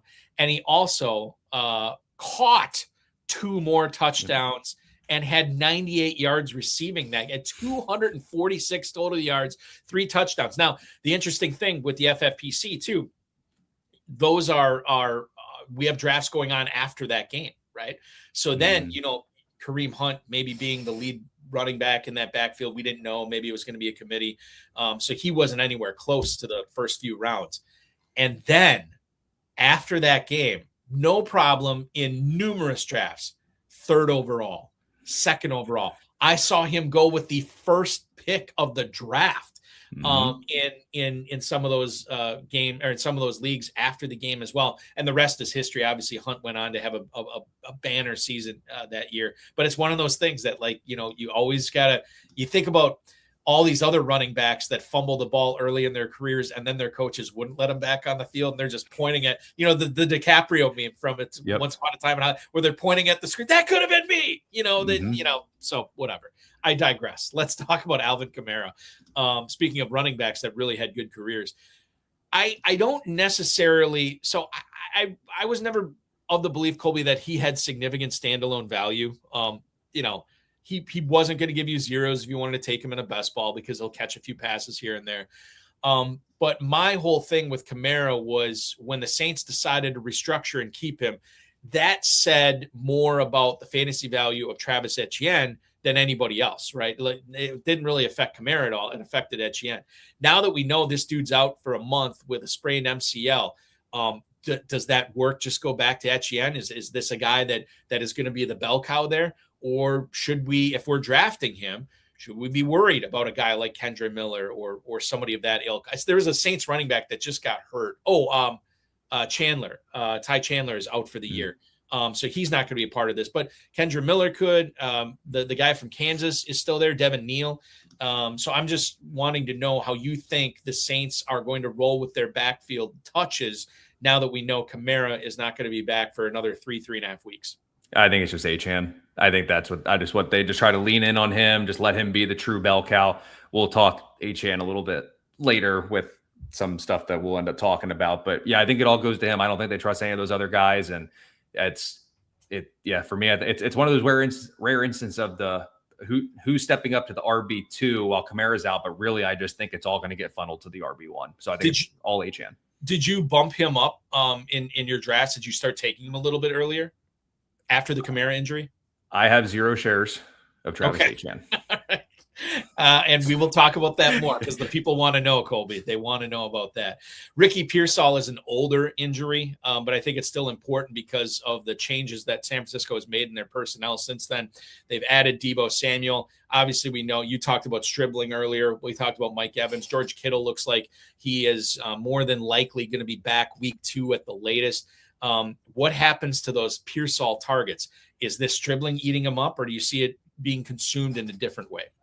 Stribling and Kittle. I think that's where it's going to go. And Devo's going to be involved, but apparently there's been reports of him like taking more handoffs and stuff. And we know that Shanahan's used him there. So I think everything for Pearsall goes to Stribling and George Kittle. I don't think there's really one or two ways about it. And obviously Christian McCaffrey is just going to get his, and if he's out there and playing, he's going to get 100+ targets. So it's hard to even know like what actually goes to McCaffrey that he wasn't going to otherwise already get. So aside from the obvious McCaffrey, it's Stribling and Kittle. I think Pat Kerrane pointed this out, and this is a couple years ago. When guys like Kyle Shanahan, guys like Sean McVay talk about, not overusing their stud running back, like, trying to keep McCaffrey's volume down, making sure that Kyron Williams snaps are being managed. And Pat said something to the effect of like, these guys say this every year, and then every year when the games start, they don't restrict these guys at all. They're still riding them really hard. They can't do it. It's tough. Like when your job depends upon the performance of your team, wouldn't you want your best players out there as much as possible? It's tough to like say, okay, well, we're going to take Williams out, we're going to put Corum in, or we're going to take McCaffrey out, we're going to put Black in, or something like that. Like you want your best players on the field, and that's tough. I don't even know why they pretend anymore. Like just say like, are you worried about the volume? Yeah, I'm worried about the volume. It's not going to change the way I use him. He's still going to be out there. Well, and the Colts have said the same thing this year with Jonathan Taylor. And it's like, yeah. So you're going to take him off and put in 5th round DJ Giddens or 7th round Seth McGowan? Like, as a Texans fan, I would love for you to take Jonathan Taylor off the field every other time. Like, do that, please. I would love that. Like, it makes no. It's one of those things where it sounds really good. It sounds really good. We're going to preserve McCaffrey. We're going to have him down the stretch run. And then it's the same thing. Everyone has a plan to get punched in the face. When you need those yards, who do you trust more than anyone out on that field? Maybe the best running back in football. So where is he? He doesn't do you any good standing on the sideline. So it's a great idea. It's worth a shot. It won't happen. I think that the running back conversation at some point with these guys, at some point it has to shift. Maybe it'll be this year with McCaffrey and Shanahan. I always wonder how this guy would answer to, if he's giving 30 touches to McCaffrey in September each and every week. And then October 1st, McCaffrey has a hamstring strain. Now what do you do? And like, how does Shanahan answer that with, like maybe you probably should have taken him off the field a little bit more. And they, I don't know if they'll ever have to answer that. And certainly the McCaffrey owners want him to be out there as much as possible within reason. We go to Los Angeles now and talk about Quentin Johnston. The Chargers offense has been really, really fun and quite frankly, maddening to talk about this year. You've had the 2 tackles come back, Slater, then missed some more time, but it seems like he's practicing again. They lose Tyler Biadasz, the center. Slaughter, is it Jake Slaughter that they took in the 2nd round? He's going to be the starting center right now. And then you think about the perimeter players with McConkey and Quentin Johnston, and there's been talk about Trey Harris perhaps having a breakout season. They added Charlie Kolar and David Njoku among the tight ends. Quentin Johnston was dealing with an injury. He had a time, it's like all these rappers, like everybody holds the moniker of being the best rapper alive at some point. For a while it was Eminem, then it was Lil Wayne, Drake somehow was in there, Kendrick Lamar probably holds it right now. I feel like if that was a fantasy football drafting season, everybody has these moments where high stakes players just focus in on like bumping these guys up. Zay Flowers had it happen to him this season. Emeka Egbuka had a nice 2-week run. Quentin Johnston, I would say about a month and a half ago, had a nice run where people were breaking their necks trying to get him on as many as their teams as possible. And to me, even if you don't believe in Quentin Johnston, if he does miss time, who's the beneficiary there? Is it more for McConkey? Are you a Trey Harris guy? What do you think? And I'll just frame this way, Colby, like maybe you can answer this question if Johnston's healthy, as well as if he's hurt too, and how you see this Chargers passing offense operating. Johnston's set up for a good year with his yards after catch ability and a Mike McDaniel offense. If he were to miss time, Trey Harris obviously gets a little bit of a bump. He's just going to be out on the field more, which will certainly help him. At this point, I don't know what can save Arondé Gadsden. I have no clue. I mean, if he's out there and I've been playing with the starters in preseason, so I don't know if he's just a dead man walking or what, but I just think everything's going to get funneled through McConkey. Over at Fantasy and Frames, I basically wrote 4 guys who have a legitimate shot to end wide receiver 1 overall, and I put McConkey on that list. Like it's the sky is the absolute limit for him. You go back to 2024 and 2025 on plays that had motion, his numbers were far, far better than on plays without it. Obviously, Mike McDaniel is the king of running offensive plays with motion. And if he's going to go 2 wide receivers, that's going to take, or 2 wide receiver sets, that's taking a receiver off the field. And McConkey has excelled in those as well in his young career. And McConkey will be closer to 2024 than 2025, but I will tell you how bullish I am on him. We could be looking at like 1,300 plus yards and 10 touchdowns for McConkey this season. Like I can't stop drafting him. If I'm going to go down, if I'm going down this year, I'm going down with the McConkey ship just everywhere I can. Scott Barrett from Fantasy Points said something to the effect of last year, McConkey suffered an injury in preseason, and the Chargers knew it was an injury that was going to affect him all season long, but they also knew it was something that he could play through, and that missing a period of time was not going to help it. Like, he needed a full off season, and he played through it. And obviously we saw the results of him playing through that. If that truly was the reason that his 2025 was so down, I'm with you. I mean, sky's the limit. We could be talking about this year's Smith and Jigba, right? With where he's going in the draft, and the offense that's being put together for him in Los Angeles. I'm with you. It could be a big banner year for one Ladd McConkey. I'm just looking at the Dynasty Startup ADP with the FFPC in regards to some of these Chargers players, and there's some interesting stuff on here. McConkey is going at the 403. He's the 19th player off the board. I think there's a lot of value there where you could grab him and then actually flip him if he has the season that we're thinking he might have this year. Quentin Johnston has fallen to the mid-9th round. You're looking at Trey Harris as a 15th round pick. Hasn't really changed much there. And then nowhere to be found. Oh, no, I should say that. It's tight end premium. So obviously Gadsden's going to be on here somewhere. 10th round is where you're looking at him. And he's still being drafted as the tight end 15, which I think is a little too rich, even for dynasty leagues. If you want to play in this format and take some of those Chargers or ignore some of those Chargers at their ADP, myffpc.com will have live drafts, live dynasty drafts, startups, as well as slow dynasty startups with a 2-hour clock from here on out. We'll have live dynasty drafts each and every night. I think pretty darn close to each and every night going off at myffpc.com. $100 is where they start. They go up to 5,000. We have 2,200 dynasty leagues over the last decade plus. None have ever folded in our history. So if you play in the dynasty league at the FFPC, you know that you will be in it for as long as you want to be in it. myffpc.com is where to go for that. That is the Quentin Johnston conversation. Let's talk about the Houston Texans. This just sucked for Jaden Higgins, a guy that was getting rave reviews at training camp, a player that was expected to take a big leap forward as the number 2, as the Robin to Nico Collins' Batman in Houston.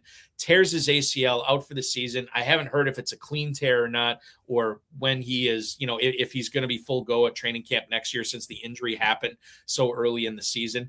But we're focused on the here and now. No Higgins anywhere for the Houston Texans, at least the 2026 edition. Colby, they do make the trade. They get Kayshon Boutte. They already had Jalen Noel. I know that there's talk about Xavier Hutchinson and Tank Dell. They're going to be in this conversation as well. How do you think the Texans are going to replace the targets vacated by their second-year man from Iowa State? The interesting thing with Houston, we'll touch on it a little bit later too, but Houston wants to run more multiple tight end sets. They wanted to last year, but they were bludgeoned by tight end or injuries at the tight end position last year and ineffectiveness from certain players like Cade Stover, who was just largely unplayable last season. So when they wanted to run their multiple tight end sets, they had to run heavy and put Blake Fisher, who's a left/right tackle, out there. So there was no real threat of throwing the ball to a second, we'll say, tight end on the field there. So they want to run more multiple tight end sets, which is going to take the slot receiver off most likely. So I would temper some expectation with Jalen Noel. Houston was up there in terms of 11 personnel uses last year. I believe that was out of necessity, not necessarily what a core principle of a Nick Caley offense is going to be. Look at what they did. Signed Foster Moreau. To what many believe, overdrafted Marlon Klein. They still have Dalton Schultz, and Cade Stover has come back improved. 4 tight ends are probably going to make this team. Yeah. It's not just going to be Dalton Schultz out there every single play. So they're going multiple tight ends. It's probably going to take Jalen Noel off. I'm going to save a rant on Tank Dell for a little bit, probably in the third segment. Ultimately, what you're going to get is Kayshon Boutte pretty much only plays out wide. He's going to be out wide, pretty much acting as more so an X receiver, hoping it moves Nico Collins around a little bit. We'll get to that a little bit later as well. But ultimately, if I'm looking at this Houston offense early in the year until Boutte gets up, I really think it's Collins and Hutchinson are going to be the 2 receivers that have the highest snap share. Ultimately, the only one I really want is Nico Collins. The other guys are just fighting for the scraps that are left. Okay, when we talk about those scraps, is there any fantasy value and I like Dalton Schultz late, obviously. Yes. But is there any other pass catcher besides Collins and Schultz on this roster that you want to be in business with for fantasy? In deeper formats, I'm okay with Xavier Hutchinson for the first couple of weeks because I think it's going to take a little bit for Booty to get going. They trust Hutchinson blocking, and they just need their receivers to block for whatever reason it is. So early in the year, I think you're okay with Hutchinson, but ultimately it's really Nico, Schultz, and then I truly believe they're going to use the running backs more in the pass game this year. So I think those are the two to keep an eye on as well. Yeah, for sure. Kansas City has Xavier Worthy missing with this shoulder thing again. I think it's the same shoulder that Travis Kelce committed the friendly fire on last year in the opening game of the season. And I know there's people that are definitely down on Worthy. I just feel like he never got a fair shot last year because of the problem that he had with the shoulder, right?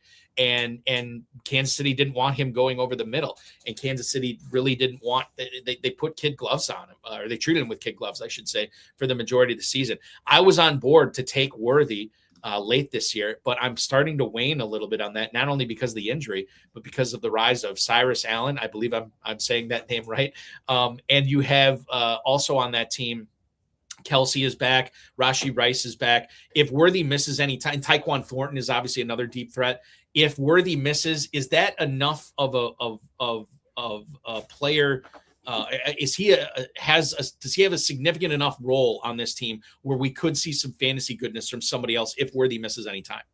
Absolutely. And I think it'd be Cyrus Allen. They still have Tyquan Thornton, who can be their deep play guy. But if Worthy misses time, I hate to bring up a baseball reference, and I don't think it'd be quite to this extent for Xavier Worthy, but it could be like a Wally Pipp situation where like he gets hurt, comes out, Cyrus Allen comes in, and then he just never comes off the field. And now Worthy kind of splits with Tyquan Thornton. Again, I don't think it's going to be to that extreme of a case, all things considered. So for me with Worthy, I think there's some upside with Worthy this season if he's healthy. I know the shoulder's been a little bit of an issue now. Even last year, I think he had some shoulder issues pop up. But really, I think for me with this offense, I love Ken Walker. I don't have many shares of Rashee Rice. Travis Kelce is a very good value. And then Cyrus Allen's the receiver that I've been drafted. He just looks so darn smooth in all of these videos that we've seen out of preseason. So Cyrus Allen will be the biggest bump here. And then there is one comment in the chat I just want to come back to that someone said, would you play Hutchinson in those 2 weeks?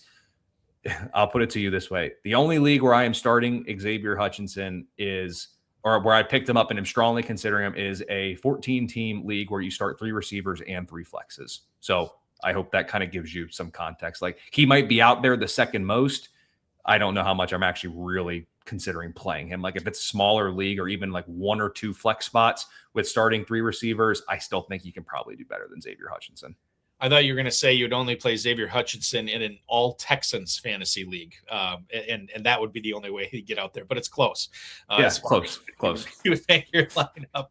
Calvin Austin, unfortunately, after 3 years in Pittsburgh, I want to say, goes to New York, looking like he might've been the slot guy there. He tears his ACL. He's out for the year. The Giants just can't have nice things. We know that Neighbors had the knee injury last year. They went out and signed Isaiah Likely. They also signed, did they, or maybe they didn't. I can't remember if they signed somebody after the Austin injury or not. I'd have to look that up. But, this is another offense that I think people are excited about.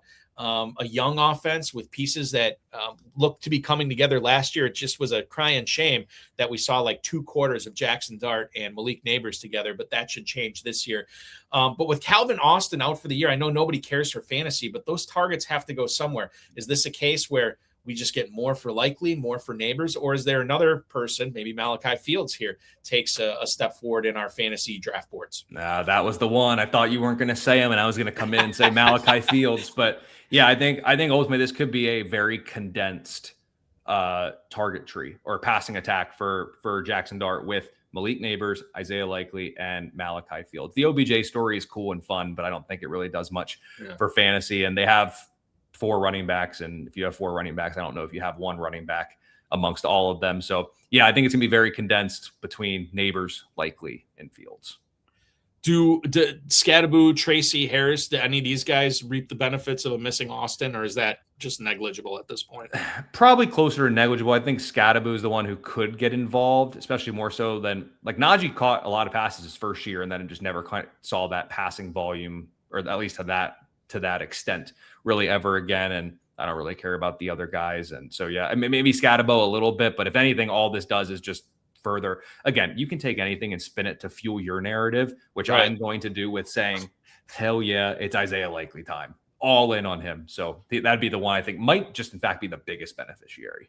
Finally does not have to deal with Mark Andrews, and we'll see what happens there. I am a little concerned with the preseason usage, where we've seen Theo Johnson essentially getting the same amount as him so far. That might just be a preseason thing. It's certainly not affecting the way I'm drafting him at all. I'm just mildly concerned. We'll look at it as we get closer to the start of the season. Speaking of tight ends, the last tight end I want to bring up here is one Tyler Warren. I know we talked about the Colts before, Colby. You talked about your affinity for Josh Downs this year. If Warren were to miss, does this mean good things for Keenan Allen, given the kind of route tree that Warren runs? I know that they wanted to get him work downfield this year too, which obviously would be Alec Pierce's department, maybe a little bit of Josh Downs as well. If Warren were to miss any time with the groin, and I don't think he will, I think he'll be fine for week 1. But if he were to miss, who takes advantage there? Where do those targets go in that Colts offense from Daniel Jones? And like I mentioned, Tyler Warren can take up some of those Michael Pittman routes, those tough contested catches over the middle. I don't think they want Josh Downs going in there. I don't really think they want Alec Pierce, especially early on, maybe try to reduce on what he gets. So shoot, they don't have another tight end. It might be Keenan Allen by default, to be honest. Like he's the lone healthy wide receiver. So I agree with you. I don't really believe he's in jeopardy of missing week 1. I think this is the Colts trying to preserve arguably their best offensive pass catcher, all things considered. So I don't, like I said earlier, I don't care for Alec Pierce. I love Josh Downs, but at this point, should Tyler Warren miss, which again, we both agree it's not going to happen, I think it'd be Keenan Allen. He's the most equipped to make those tough catches over the middle, be slippery in there, and also just kind of preserve Josh Downs and Alec Pierce. Keenan Allen's the Kevin Durant of NFL players. He can just ball anywhere. He's been in the league so much over the years. He knows how to get open, even when he loses a step, even when he is starting to get long in the tooth. He has that veteran craftiness to him. And, I think the Colts want to make sure that this groin thing with Warren is not a recurring issue, right? Because if he's dealing with that right now and they try to let him play through that, that could be something that, I know it's a different injury but think about Brock Bowers trying to play through that PCL last year. It was awful, right? And then he ended up missing time anyway to try to get it right. You don't want that happening with Tyler Warren, but if it does, I'm with you. I think Allen is the guy that is probably going to be reaping the benefits there. So hopefully we helped you out with who the beneficiaries of these current and maybe former injuries that some of these players are dealing with right now. We'll take our final break, and then we interrogate Colby Conway right after that. We'll talk about preseason usage trends. We'll talk about valuing week-to-week consistency versus spike weeks and tournaments and redrafts. And then we'll talk about how you separate what you need to know and understand is real versus what's just noise and stuff that doesn't matter for fantasy football. You're watching FFPC Insider Access. Colby Conway from Fantasy Alarm, Fantasy and Frames, and of course, Big Guy Fantasy Sports. I'm Eric Balkman. Don't go anywhere. We'll be back right after this. What's up, guys? Andrew Cooper here of Fantasy Alarm. And guess what? The Big Gorilla is back over at FFPC. This contest has $5.8 million in prizes and $1 million up top to the winner. And it's got a pretty reasonable buy-in of $350, access to the high stakes community where the best players play in all of fantasy football. You go out and you win a contest like this, and people are going to remember your name. The FFPC Big Gorilla open right now, and $1 million coming home with you. And if you buy 3 teams right now, you get $50 back off the buy-in. You're going to want to buy multiple buy-ins to this contest because they also have the 7 bananas giveaway if you get the 7th pick multiple times. Check out the details over at myffpc.com on that, but you can get free best ball entries, free entries into the main event, which is a $2,000 buy-in contest, and possibly even, believe it or not, a jungle safari or $50,000. Your choice. I'm picking the safari. So go to myffpc.com, use promo code ALARM if you're a first-time player. They'll give you $25 when you deposit $35 or more, and you can get involved. And you know what? They also listened to you guys and added one more contest, the Baby Gorilla.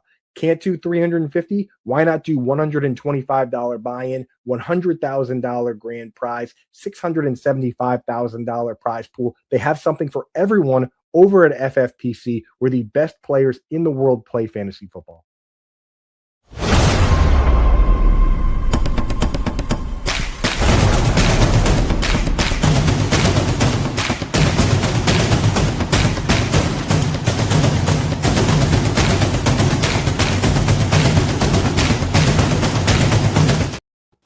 Welcome back into the home stretch of FFPC Insider Access, the final show of August 2026, as we bid you good luck in drafting all your FFPC teams or whatever this weekend. Speaking of FFPC, I mentioned the Dynasty startups before. We also have Empire Dynasty startups, basically the same exact concept of Dynasty leagues at the FFPC. The difference is half the prize pool is set aside every year. And once one team wins that league back-to-back years, they will win not only that year's purse, but the Empire pot that has been accumulating for years. A lot of fun. $100 is where they start off for entries. They go up to $5,000. That could be that's some sweet action if you get paid off on an Empire league. You can play right now live drafts and slow drafts, 2-hour clocks going on right now on myffpc.com for Dynasty Empire startups. Colby Conway joining me tonight from Fantasy Alarm and Fantasy and Frames, of course, Big Guy Fantasy Sports as well, at Colby R. Conway on the X. Let's talk about some of these big picture fantasy football ideas here. Every year there is draft strategies. There is talk of fantasy football philosophy, via team management, or what have you. You hear these narratives out there. Is there something that you're hearing quite a bit from either just players in general, from fantasy pundits, from other analysts like you, that you think is completely overrated, or maybe stuff that we should know more about for our leagues, Colby? Yeah, I'll give you one of each. So I said I was going to do my Tank Dell rant, and I think it's about that time. A lot of people I'm seeing on X are like, oh, Higgins went out, Tank Dell's the wide receiver too. He's not. And that pains me to say, as much as someone I do believe earlier this year I did sprinkle a little bit on him as a comeback player of the year. I do believe I have a little bit of change on that, but the reports from practice are very misleading. He returned to practice. He hasn't done really hardly anything in any team sessions, didn't do anything in the joint practices. And but listening to many beat writers and reporters from that area, like he's like gassed after what he's done like thus far, supposedly. I'm of the camp, from what I am hearing and listening to and reading online, I don't think it's crazy to think that Tank Dell starts the year like on short-term IR. He hasn't done anything in a joint practice, a real true team setting.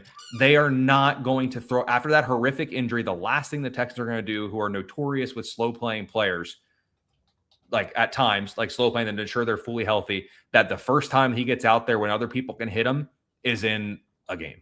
Like they're going to go through multiple practice sessions where he can, I don't know, practice in back-to-back days from start to finish before that even happened. So the narrative of Tank Dell being the wide receiver too is just overblown and just likely not true. So that's the first one. And then my other one that's not getting enough attention is, what if the Dallas defense is actually good? Because there's been a lot the past couple of years where Dallas has been bottom 3 in terms of fantasy, or in terms of points per game allowed. Like the defense has been so bad. Now you go back a couple of years ago and Dallas had a good defense. Dak was still doing his thing, putting up production and stuff. But there's that thought has creeped in just a little bit. I don't expect Dallas to make the turn to be like a top 5 defense by any means. But what if it's more than just a handful of games per year that Dallas holds the opposing team to under 23 points? Like, then what happens? Do they run the ball more? Does Dak not get like 600 pass attempts in a season? I still think they lean pass heavy. And by no means am I saying for this to drastically move down the CD Lambs and George Pickens of the world, but kind of like the same thing in Cincinnati. If that defense makes a turnaround, what happens to some of those guys if they're not playing in shootouts every other week? Just something to consider. Yeah, and I think you make a good point, especially with Dallas, too. I mean, they have the new defensive coordinator and Christian Parker, a guy that was highly sought after in the NFL. Not only did they make some adjustments personnel-wise in free agency and the draft to get some more defensive playmakers there, But they get some guys who were not healthy last year, most of last year, that are coming back this year. So there could be, not only could the X's and O's be much better in Dallas, the Jimmies and Joes might be a lot better in Dallas for that defense too. And certainly it would be tougher for players like, especially Ferguson. I think that would be the guy that takes the biggest hit if Dak Prescott is not dropping back and throwing all the time. I think Lamb will still be good. Pickens will still get theirs. They might not hit on their ADPs, but if they don't, it'll be close. And then Prescott's already going so late. But Ferguson, I think, is the guy that I'd be really worried about. All right, we move on here. Think about drafting in, and I guess we can frame this both in best ball and in a managed format. How much do you value a player's week-to-week consistency versus players like, I think about George Kittle and I think of spike weeks too, where this guy will disappear, not disappear, but have like a 3 for 20 game. And then all of a sudden next week, 11 catches for 140 yards and 2 touchdowns, right? He is such a spike week player. People have loved it, both in managed leagues and best ball leagues over the years. How do you sort of like weigh that against each other? Is that just one sort of pepper in the gumbo that you have to consider, or does this weigh on you a little bit more when you're considering one player versus another? Yeah, I think in any team and even in any format, really, you need a blend of both. If you have too many players that are true boom or bust, even if you hit on most of them, you have too many busts in there that drag you down. But at the same point, if you draft too much floor, you're probably stuck in your range of outcomes of 3rd to 8th place. So you miss out on 1st, 2nd, 9, 10, 11, 12. So you need that blend of both. So that way you have your quote unquote boring, unsexy, safe plays, raise your team's floor. It's your boomer bust players that control your team's ceiling. That's really what you're looking at. So for me, I go a little bit of both. It's never really too big on all explosive guys. Like, for example, like looking at some drafts that I have, if Christian Watson is my 3rd receiver, I probably have pretty balanced options at 1 and 2. Also knowing that if Christian Watson is my wide receiver 3, I might need to go with a less sexy wide receiver 4 to bank in the fact that Watson probably ends up missing games. Or same thing, if you get Nico as your wide receiver 1, you got to bank him missing 3 or 4 games a year. So you need a little bit of blend. It comes down to roster construction. And really, I think you can get away with doing either, but the more risk you take on in a position, you probably need to rob Peter to pay Paul, take away that extra, maybe if it's a super deep best ball format, maybe instead of that tight end 4 that you're going to take, you have to get that wide receiver 8 to make up for some risk that you take on because you need guys out there. So ultimately, at the end of the day, it's a little bit of both, but those boring plays control your floor. Those boomer bust plays those are the guys that control your ceiling.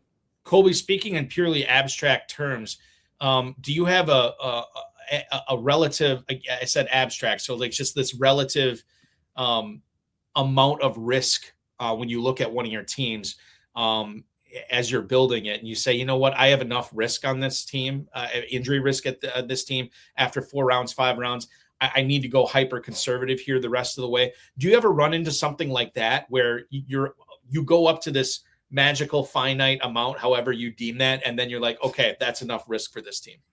To an extent, a lot of times I think I actually find it the other way of like, hey, like I got my for example, I went heavy at wide receiver early. My RB1 and RB2 are David Montgomery and DeAndre Swift, who we can all probably agree are the boring, safe picks kind of at their spot in terms of running back. So what am I doing at RB3? While he was still available at an RB3 price, because he's not anymore, Jonathan Brooks. That's where I was going. Or I'm pumping up Jordan Mason, who I believe is the RB1 in Minnesota, doing stuff like that. So not necessarily like, hey, I took on a ton of risk. Now I need some safe options. If anything, it's more of like, all right, I started with Amon-Ra, came back with Brock Bowers, some other receiver in the 3rd round, then Montgomery, and then Swift. It's like, hey, I need some like upside here. Like this team is like just like looking down the barrel of finishing 4th, 5th, or 6th. Yeah. Where is my upside? So now it's Christian Watson, or maybe at the quarterback, I push up whatever quarterback I really like, Caleb Williams. Like I push him up above a couple of people, or I go Jalen Hurts because I believe Sean Mannion's going to unlock this passing savant that no one else has been able to yet with Jalen Hurts, which I don't know if I truly believe that, but just as an example. So again, that's ultimately kind of where it comes into play. So I'll just say it again, those boring plays control your floor, upside guys control your ceiling. And then like to what you said, like a lot of times I've went really safe. Let's go for upside now, more so than, hey, I've taken on a ton of risk. Now I need my boring guys. And it's always better, I think, to go with I don't want to say the conservative picks, but the doubles picks, to borrow a baseball term, the double swings in the first few rounds and then go home runs after that. Yep. Preseason usage. This is something that some people believe in. Some people don't believe in it at all. I'm kind of curious where you stand on that. And then number two, has there been anybody's preseason usage or lack thereof that's changed the way you thought about how you're drafting them? Yeah, one I'll dive into a little bit more later, but I think more tight ends playing is good for Nico Collins in Houston. 2.2 plus yards per route run out of 12 and 13 personnel last year on the handful of snaps that they were able to do it last year. The other one that's interesting is Terrence Ferguson. His ADP has skyrocketed up now that the report came out that he's playing every letter of the alphabet in the Rams offense. Just doesn't matter. Is the A a position? But Ferguson's playing it. Yeah, I said last night, Colby, on the HSFF hour, that they've invented new letters of the alphabet that Ferguson is now playing. Yeah, like, I'm aware of like X, Y, and Z, and then you got like the F and all the ones coming out of the backfield. But it's like at this point, he's just running every letter of the alphabet. So, and then of course they had to come out with that, and McVay in the report came out of like, he's our third pass catcher. So that's vaulted his. It was so nice when he was like that perfect. He could be your upside tight end 2, or you could even just wait and take him as your tight end 1. Those days are gone now. He's been moved up so much, but the trends in the preseason have been very encouraging, especially because, I don't think 14 personnel is a thing, but if anyone's going to figure out how to do it, it's Sean McVay. He'll just skip over. He'll go right to 15 personnel. Exactly. If you can make that happen. This is the year of the late round quarterback. I think we have seen a throwback to waiting on quarterbacks in single quarterback leagues. Mm-hmm. We are seeing some of the best prices on Lamar Jackson, Drake May, Joe Burrow is another one, Josh Allen. We're seeing some really good late prices on them. But if you wanted to wait even later, and you are looking at true late round quarterbacks, not just later than normal quarterbacks, what do you look for in that quarterback? And what are some examples of some good late round quarterbacks that you like this year, Colby? Yeah, ultimately, it's a defining skill in a good fantasy situation. That's ultimately what I'm really looking for. So, for example, like Jared Goff has a legitimate chance to lead the league in passing this season. That's not a bold take by any means. He's barely drafted as a QB1. Brock Purdy is a perennial QB1 who is perennially not drafted as a QB1. So he's in a really good spot. Jackson Dart is, if you want to talk about risk, I don't know what he'll have more of this year, trips to the medical tent or touchdowns. Like he lives in there. So he's interesting. You go a little bit, Kyler Murray, he's in the Kevin O'Connell rehab program, which just gifts these quarterbacks fantasy success and NFL success. And obviously whenever he's played full seasons, he's been very productive fantasy wise. You got Tyler Shuck down there. We talk about Kellen Moore. All he wants to do is throw the ball, and Shuck showed some good mobility last year. You have Malik Willis down there, who's a better passer than he maybe gets credit for at times. And despite my hardships with Bobby Slowick from his time in Houston, he can make things easy for a quarterback at times. Let's see if he can adjust, because he couldn't do that in Houston. But like Malik was, and they're going to be playing from behind all the time. Yeah. So he'll at least have that going for him. And then honestly, one of my favorite late round ones is Daniel Jones. I don't think that defense is any good. Daniel Jones, he doesn't even need to, his fantasy success last season wasn't even on grounds of like awesome running numbers. And also they can get to the 1 yard line and he can fall in even with like coming off an Achilles. So Daniel Jones is just fine. And he's outside the top 20. He's like the QB 23 right now. And then if you're super late, never mind. I'm not going to say Deshaun Watson. I was thinking that he's drafted so late. He's only going to play road games. So you can't have a quarterback that does home road splits. But that just shows you that there's backup quarterbacks going off the board before like a starter for one of these NFL teams. It's absolutely wild, but you can totally wait. You don't necessarily need to do any of the early ones. Like you can just even remove the top 15 quarterbacks. You still have Jackson Dart, Kyler Murray, Tyler Shuck, Malik Willis, Daniel Jones. Half of your fantasy football league can get a viable, legitimate quarterback. I looked at our Chop Classic leagues ADP at FFPC, and I saw Daniel Jones, quarterback 22. So he's definitely outside the top 20 there. And then right around him, or one spot above him, another guy you mentioned, Malik Willis, Tyler Shuck, also going down there too. The chop leagues are interesting because you don't want to have the worst team in the league at any given point. You don't want to be the lowest scoring team in the league. If you are, you get booted and your team goes back into free agency. We do have leagues starting at $35 and going up from there. Avoid the chop with FFPC chop leagues. Avoid the chop by playing the chop with myffpc.com right now and check out the chop style leagues that we have there. We go forward here in your interrogation. I think that this would be a question that I can ask you that's going to have you bring us a specific example. Is there a player who you look at his ADP and you're either like, you know what, that is wrong. Either it's too high or too low, and you will completely ignore that in your drafts based on what you think about a player, based on what he has done, or based on the opportunity that's in front of him. Is there anybody like that for you in drafts right now, Colby?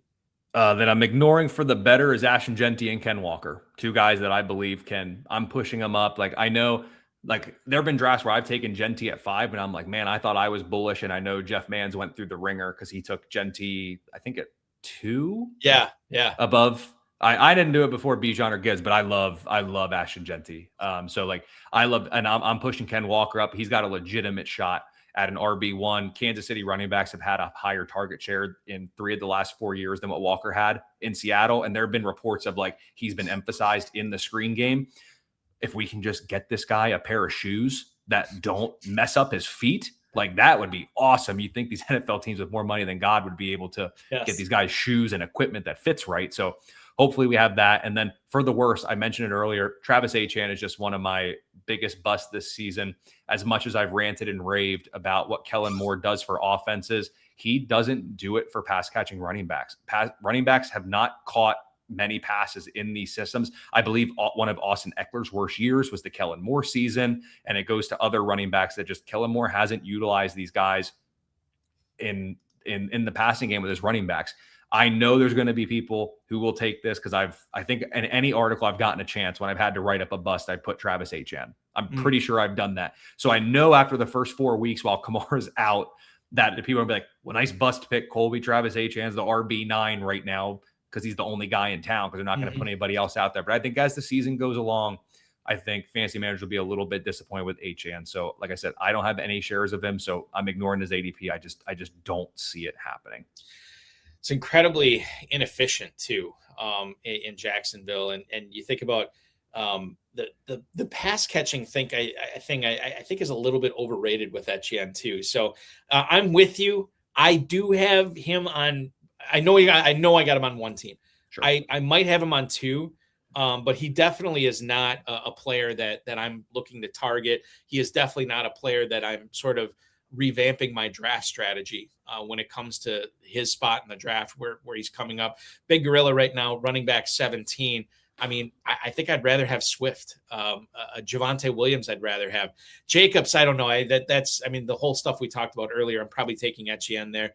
But Scadaboo's really interesting. Scadaboo still. And Irving, a player that's now starting to come up. Montgomery, a player that you and I both have an affinity for this year as well. So there are some other good players that makes it easier to fade Travis Etienne there. The hypothetical I'll give you here. Your last pick of an FFPC draft, right? 20th round, 12 teams. Who is the player that you're, fingers crossed, you're hoping is still there? And why would you want to take him in the 20th round? Yeah, I want to make sure that the guy I put here has an ADP that subscribes that, and it's probably close enough. Right now, over the last week and a half, ADP of 229. I talked about the Saints. It's Devon Villay. He's going to be out there. This was even before the Olave news, and they drafted Bryce Lance. Before the Tyson news. Villay was going to be out there. Like I said, New Orleans, Kellen Moore runs 11 personnel, one of the higher rates in the leagues. It's 3 receivers. Olave plays out wide. You would have Tyson L.I., which will now just be Bryce Lance. Vaylay's the starting slot guy. And last season, in the only 4 or 5 games last year where he played 55% of the snaps, he had an ADOT over 13 and averaged 50 plus yards per game. that is going to play. Saints will play from behind. There's a rapport there dating back to last year with Tyler Shuck. So I love Devon Belay in the late rounds. It's such a good spot. It's such a good offense, and the role is there. And even when Tyson comes back, maybe Vele loses a couple of snaps here and there, but he is this team slot receiver, and on a team that plays a ton of 11 personnel, that will certainly play. I know in a lot of the slow drafts I was up, or not on the clock, but came up on the clock shortly after the Tyson thing came out. I drafted Vele in a ton of those spots. Kellen Moore, to your point, had already said, like, look, I need to use this guy more. I did not use him enough last year. He's available this year. They're going to throw it all over the place. Vele, certainly a player that you can get in most times in FFPC Big Gorilla 20th rounds for sure. The FFPC main event, and really almost all the FFPC formats, feature one quarterback, two running backs, two receivers, a tight end, two flexes, kicker, and defense. So maybe because that lineup is a little bit more balanced, you can afford to ignore a position and, hit it up with a bunch of quantity rather than quality if you want to spend your draft capital at other positions. Is there one position that's more dangerous to sort of just let fall by the wayside in your drafts, where you could really get into some hot water if you're short at that position? Or is that just true of all positions in fantasy football in the FFPC, Colby? It could be. It's probably got to be one of the onesie positions, and it's more so I'll say tight end, because main event, it's a 1.5 or tight end premium, so the 1.5 points for the tight ends, correct? Yep. Yeah. So with something like that, the thing that you'll see with that is you get two camps of people. I got to take Brock Bowers, Loveland, one of those top four because of the 1.5, or you have others who say it really only benefits the top 3 or 4. After that, let me just wait and go there. Problem with that is you still got to hit on that one. And the thing with this is, honestly, in a tight end premium, probably one of the best picks you can make, and it's the completely sexy of all of them, is Dalton Schultz. He is uber unathletic. I think you and I are both faster and shiftier than he is. Maybe not me. He might talk better trash than you and I do. Definitely me. Maybe not you, but me for sure. He's boring, but it's going to be probably 80 catches for 700 yards. That's not exciting. But if you're going to wait on tight end, if you're in that the latter camp there of it really only helps the 3 people, let me just wait and take 3 guys later. You still got to hit the right one, and it's incredibly volatile the farther you get down the board. Like, even as much as I love Terrence Ferguson on a team with Puka Nacua, Devontae Adams, and 3 other tight ends, how many weeks is Ferguson going to catch 6 passes? It could be a lot of those. You're kind of riding the wave where you can go 7 for 80, and the next week could be 3 for 30, but with 2 touchdowns. Like, it's just going to be really tough to see. So I think if you wait on tight ends because of the premium and you think you can kind of get by with taking 3 and hope you get one, you still got to hit on at least one of them.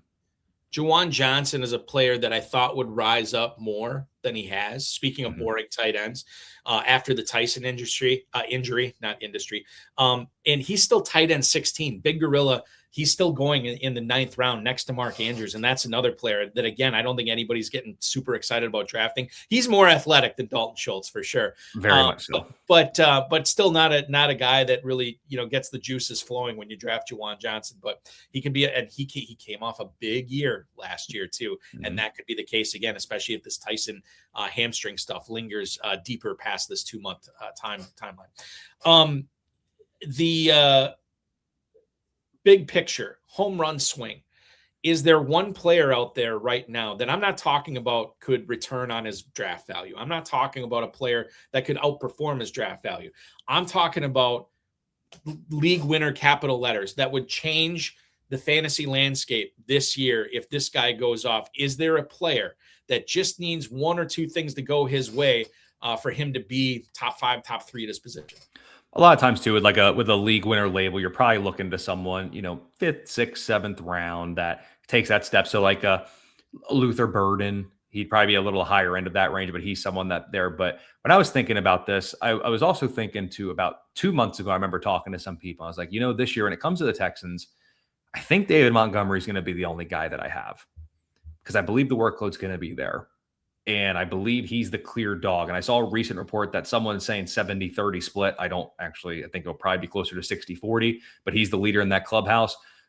but can he be a league winner? I don't know if he has that label. So I started thinking about things more.